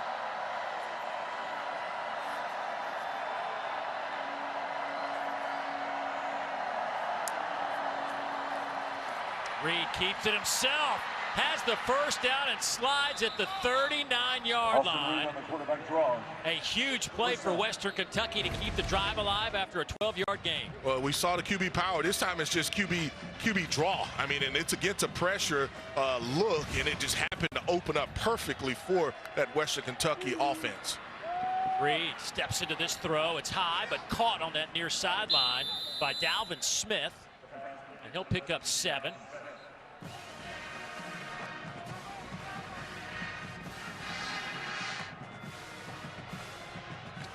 So the yards starting to rack up for Reed. He's up to 274 yards. A couple of touchdowns and an interception. 23 out of 49, though. I say it again, he came in completing 68% of his passes on the year.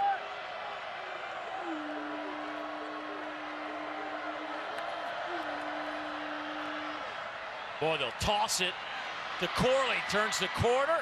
First down at the 25-yard line. Jalen Simpson brings him down, but a nice 8-yard gain. Boy, good ball skills by the Hilltopper offense. And you talk about it, you know, being able to fake it one way, and that's a pass going forward. So if he doesn't catch it, it would have been incomplete.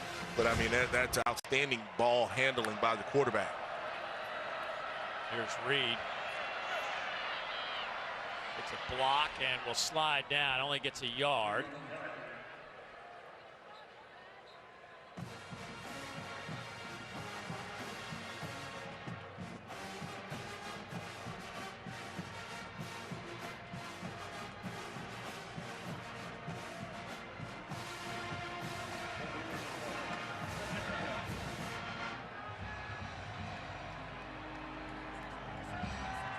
Second down.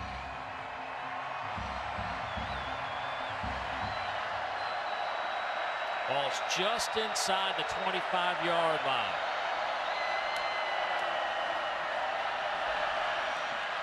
Reed flush, throws, and dropped. Another one dropped. Man, that's like 3 or 4 drops today. Jalen Hall can't hang on to that one. It's now third down at about 10.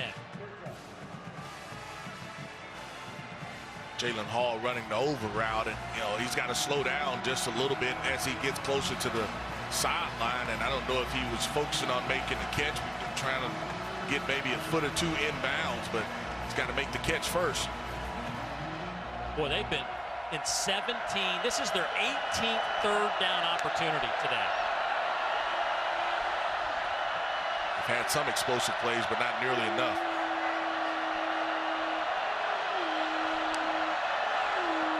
The option game to pitch. Step can't come up with it, and loose football. Let's see who has it.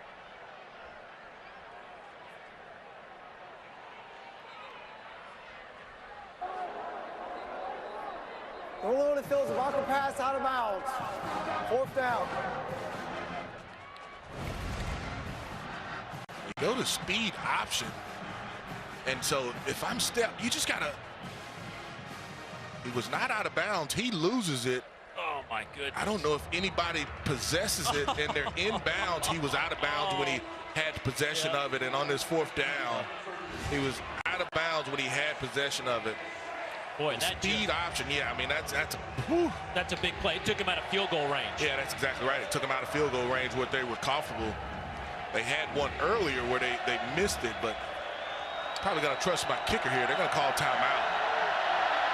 Play clock was winding down, so Western Kentucky takes that timeout. As they're going to go for it on 4th down and forever. I mean, you're down 10, and your kicker, I mean, like we talked about it earlier, Dave, he was kicking them. The ball was at the 50.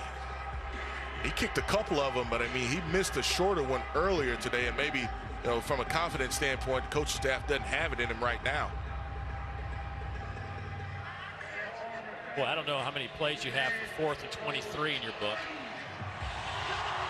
But, you know, I'd say it's one of those things. Get it down near the goal line. If they intercept it, so be it. Well, yeah, I mean, if they intercept it around the goal line, I of course, I mean, but you've got to be able to block them up front as well. And that's the thing they probably hadn't done as well as they did that first half. You've seen your quarterback just moving a lot in the pocket. They got to get it down to the 15-yard line for a first down. Hilltoppers will bring 3 receivers near side.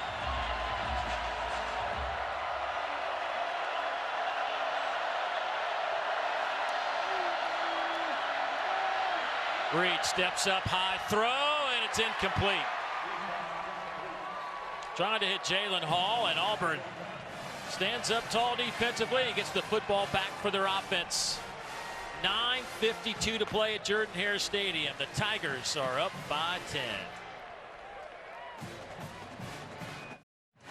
Well, we came in talking about Western Kentucky's pass offense. They averaged 336 through the air today at 290. Auburn ran for 270 last week. This week they're 190 above their average.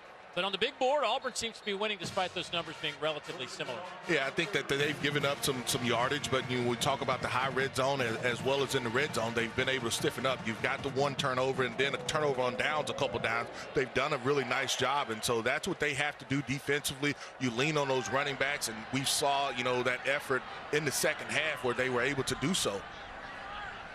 So I would suspect a heavy dose of running the football here as Hunter gets the toss sweep, and he is running out of room, but still, boy, could have lost about 15 yards. Instead, he'll only lose maybe 4.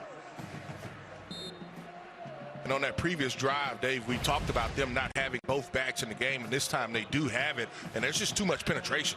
Too much penetration there by Western Kentucky as far as their defensive line. They were able to get that penetration, and you see the athlete that Hunter is, where he is able to make something out of nothing, and it's 4 or 5 yards loss. But just give it to Tank. You don't have to get trick somebody. You don't have to get cute with it. Austin in the game at running back, the true freshman out of Atlanta. But it's Bigsby on the carry. Bigsby with another big chunk of yardage. You talked about it here, Bigsby. He's the guy that's in motion. He's running that little jet sweep, and you have so many guys in that box to be able to slow down the inside the tackle run. Hey, we're going to hit you on the edge, and that's exactly what they do. 23-yard pickup. Bigsby now his 4th game with 100 yards rushing or more, 13th of his career. Now they'll give it to Hunter. Jarquez. Bigsby, by the way, 18 for 110, couple of touchdowns, averaging 6.1 yards per carry. He was averaging 3 yards per carry in the first half.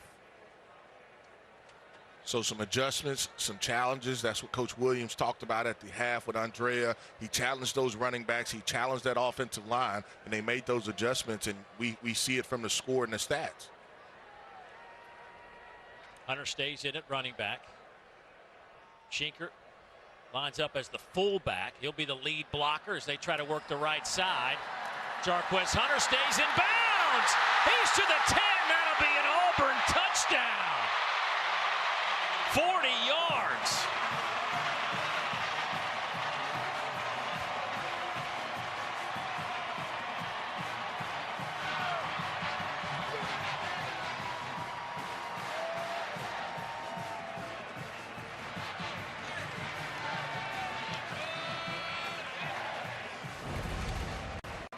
We'll take another look at it. This is just toss. I mean, this is a toss, and you talk about being able to follow your block. They tried to do a nice job of forcing this play, but I mean, your offensive linemen as well as your tight ends do an outstanding job of just being able to block it. And Hunter runs angry. He's able to make a couple people miss, and he's in the end zone. Boy, nice block there by Killian Zier, the left tackle. 77, kind of making some room to run. Jarquez Hunter, nice little dance down the sidelines and give him 6.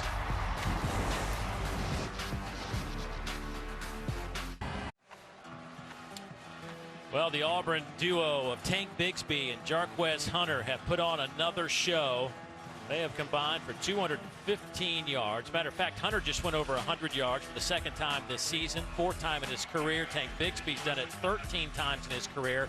He is now in 3rd place. He ties James Brooks and Joe Cribbs for most 100-yard games in Auburn history. Who's number 1? Easy enough. Bo Jackson. Who's number 2? Cadillac Williams.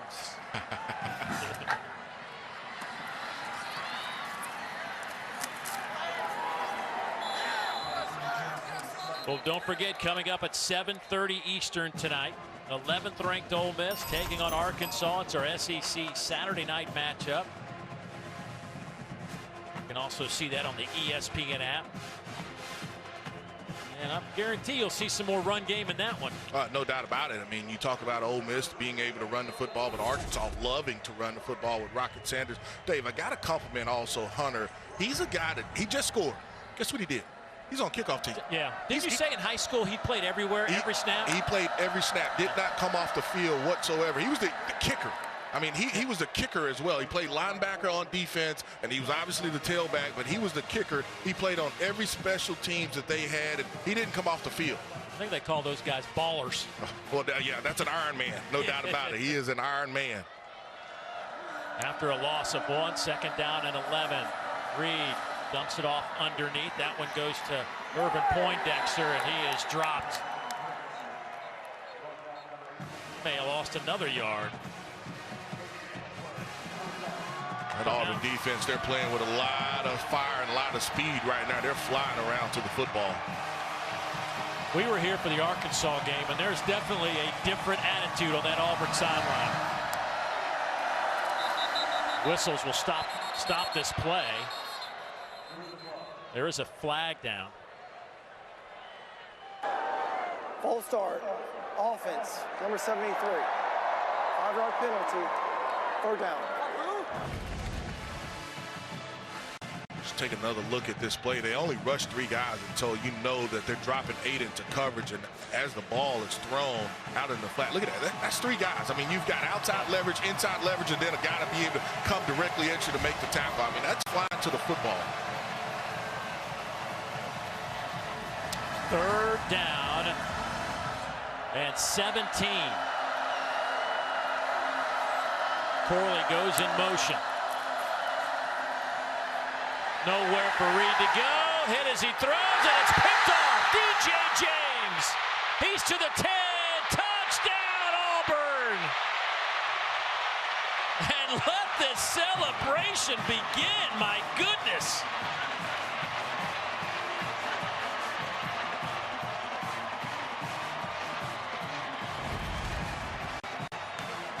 It starts with the pressure, Dave, just doing a good job on the boot and not being able to let, it was Marcus Bragg that does not let Reed get out. And then an ill-advised throw by Austin Reed to be able to just throw it up. And we just talked about it. That defense was playing with some fire, and there it was James that comes up with the pick-six interception.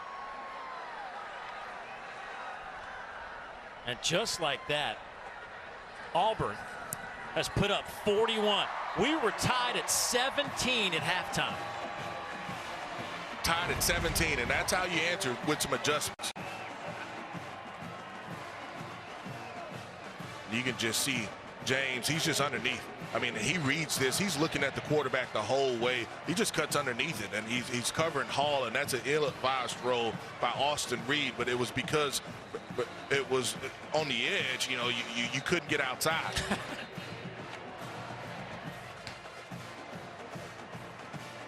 So those coaches are just fired up. Fired up.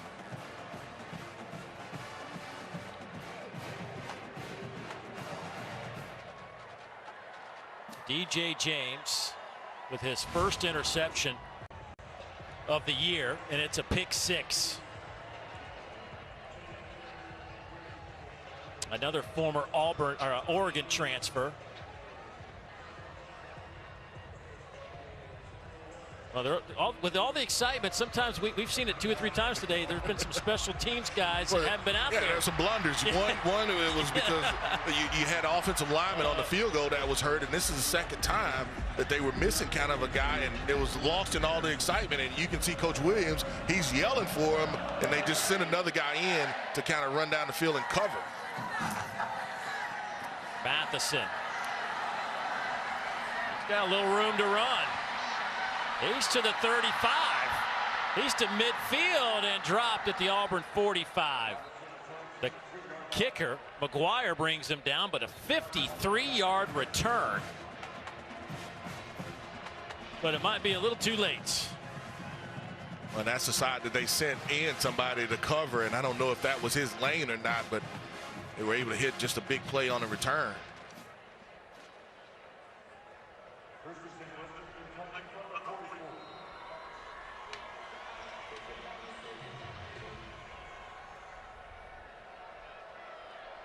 A new quarterback here. Yeah, Darius Ocean comes into the game at quarterback. Darius, the redshirt freshman out of Raleigh, North Carolina, getting some work. He'll hand it off to LT Sanders, who has met at the line of scrimmage and dropped right there. But there is Darius Ocean. He has thrown it 9 times on the year, completed 5 passes. Didn't play last year, but in high school, threw for almost 2,000 yards, 21 touchdowns as a senior. Has a couple of touchdowns on those 5 completions.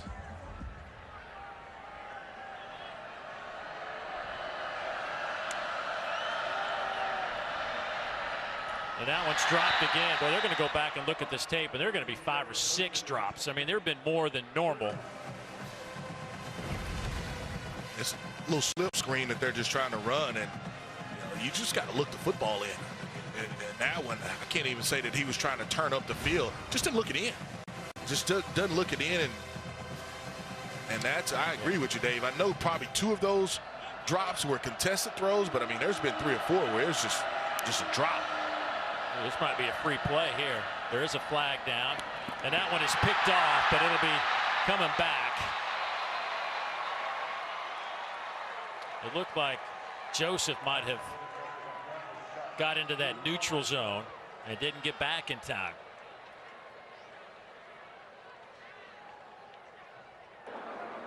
Offside. Defense, number 91, in the neutral zone to snap. 5-yard penalty. 3rd down.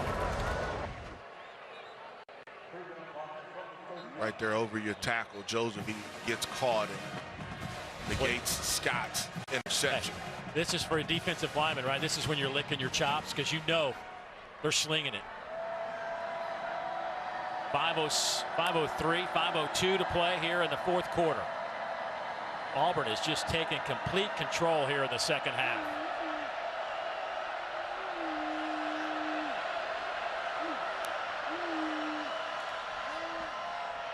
Ocean will tuck it and run, and he'll pick up about 3.5. Jason Jones drags him to the turf, but it's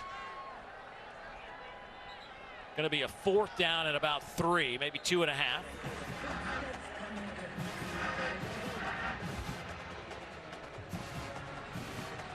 That clock continues to tick at 4:23 to play. For Western Kentucky.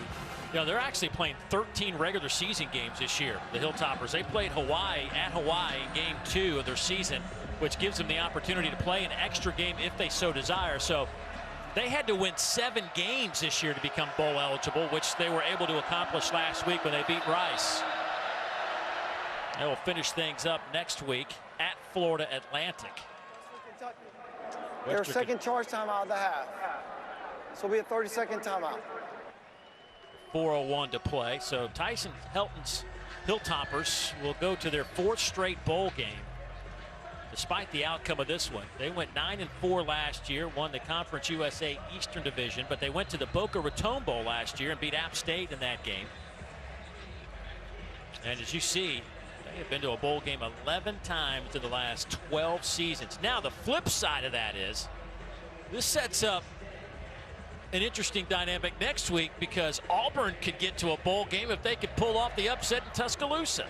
And you look at just the excitement that Coach Williams has been able to inject into this program, and you know, to do some of the things that he has been able to do, it's been really remarkable. You knew there was talent here. They may be deficient overall, but they're playing for their coach. All right, 4th down coming up here for Western Kentucky. Ocean will throw, and inbounds, out of bounds. We're going to say inbounds, and he'll have what looks to be like enough for the 1st down. Jalen Hall with a heck of a grab. Take another look at it. He's going to be upset because he had his tight end screaming down the middle of the field wide open, and he does possess the football. He controls it and has a foot inbounds to make the catch completed. Yeah, there you go. Nice grab by Hall.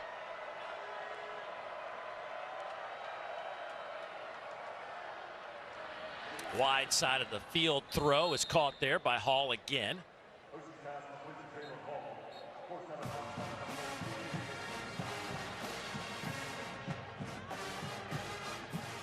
This Auburn team snapped a 5-game losing streak last week with the win over Texas A&M, and I can't say enough about the crowd here, the fans here, the support they gave this Auburn team. We were watching, we did Vanderbilt, Kentucky last week up in Lexington, got home in time to watch some of that game, and it just jumped off the TV screen. Well, it was electric, and I mean, this place has been pretty loud here for these seniors as well on senior night, and it's just been an energy burst to support this football team.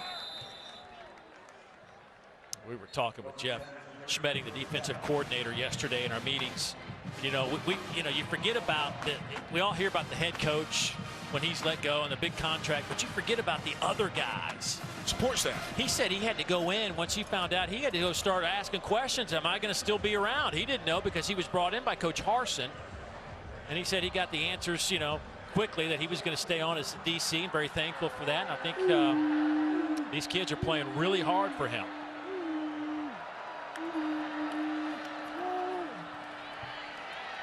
Inside handoff to LT Sanders, and he'll pick up 8. Clock down to 2:05 now. You remember what was also interesting from an offensive standpoint? This system was not something that Coach Friend put in, or even Cadillac. It was something that Coach Harsin, they had brought over. So from a language standpoint, how do we not confuse these young men, these kids? We want to be able to speak to them about the language and running this offense, and that's one of the things that they've had to kind of adjust to as well. Ocean dropped. They're going to say he was down. I think it looked like they were going to rule him down, but instead they're going to say incomplete. Scott Walker, our referee, the white hat back there, it looked like he was coming in to say he was down. Here's take another look. Yeah, I think this may be down. I mean, his knee, does his knee hit? It does. Oh, yeah. His knee hit. That's going to be a sack. Yeah, that's got to be a sack back at the 25-yard line. Yeah, Dylan Brooks, he's going to be rewarded a sack for his efforts.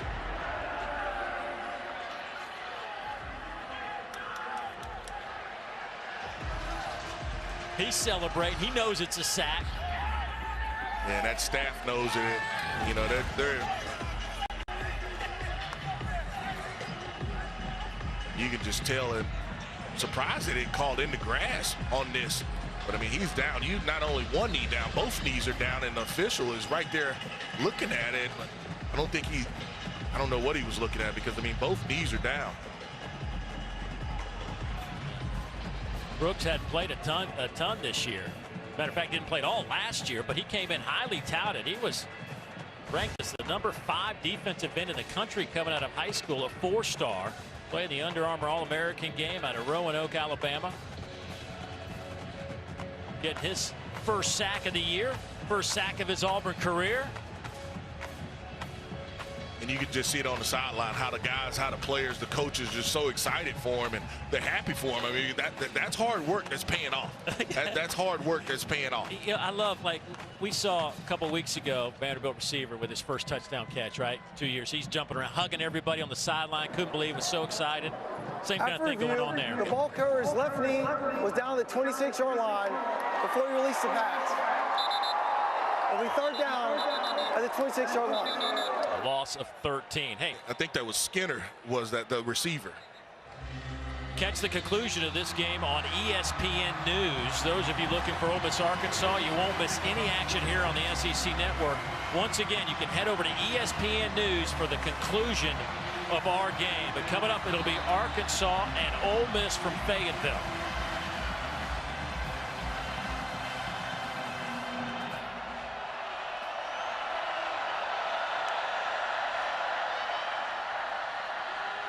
Here's an end around. Matheson. Well played there to the 20-yard line.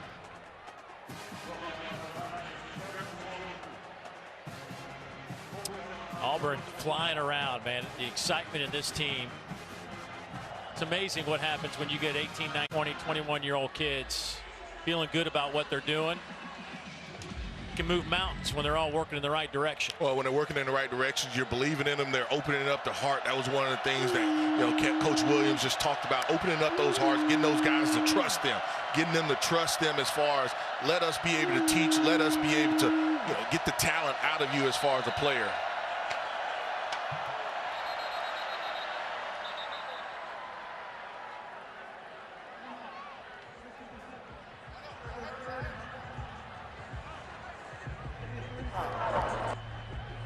So 4th down and 9 coming up.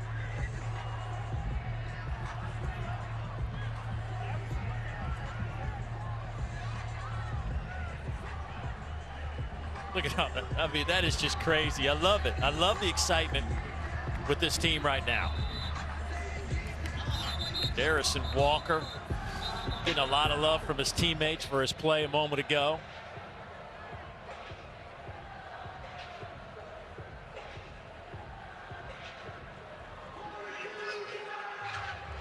Be a different week around here, though, with Alabama coming up.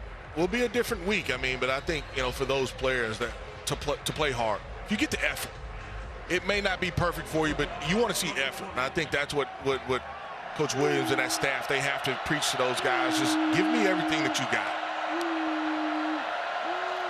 4-man rush. Ocean. He'll be dropped back at the 26-yard line. That time it's Hayden Bryce, the senior out of Jackson.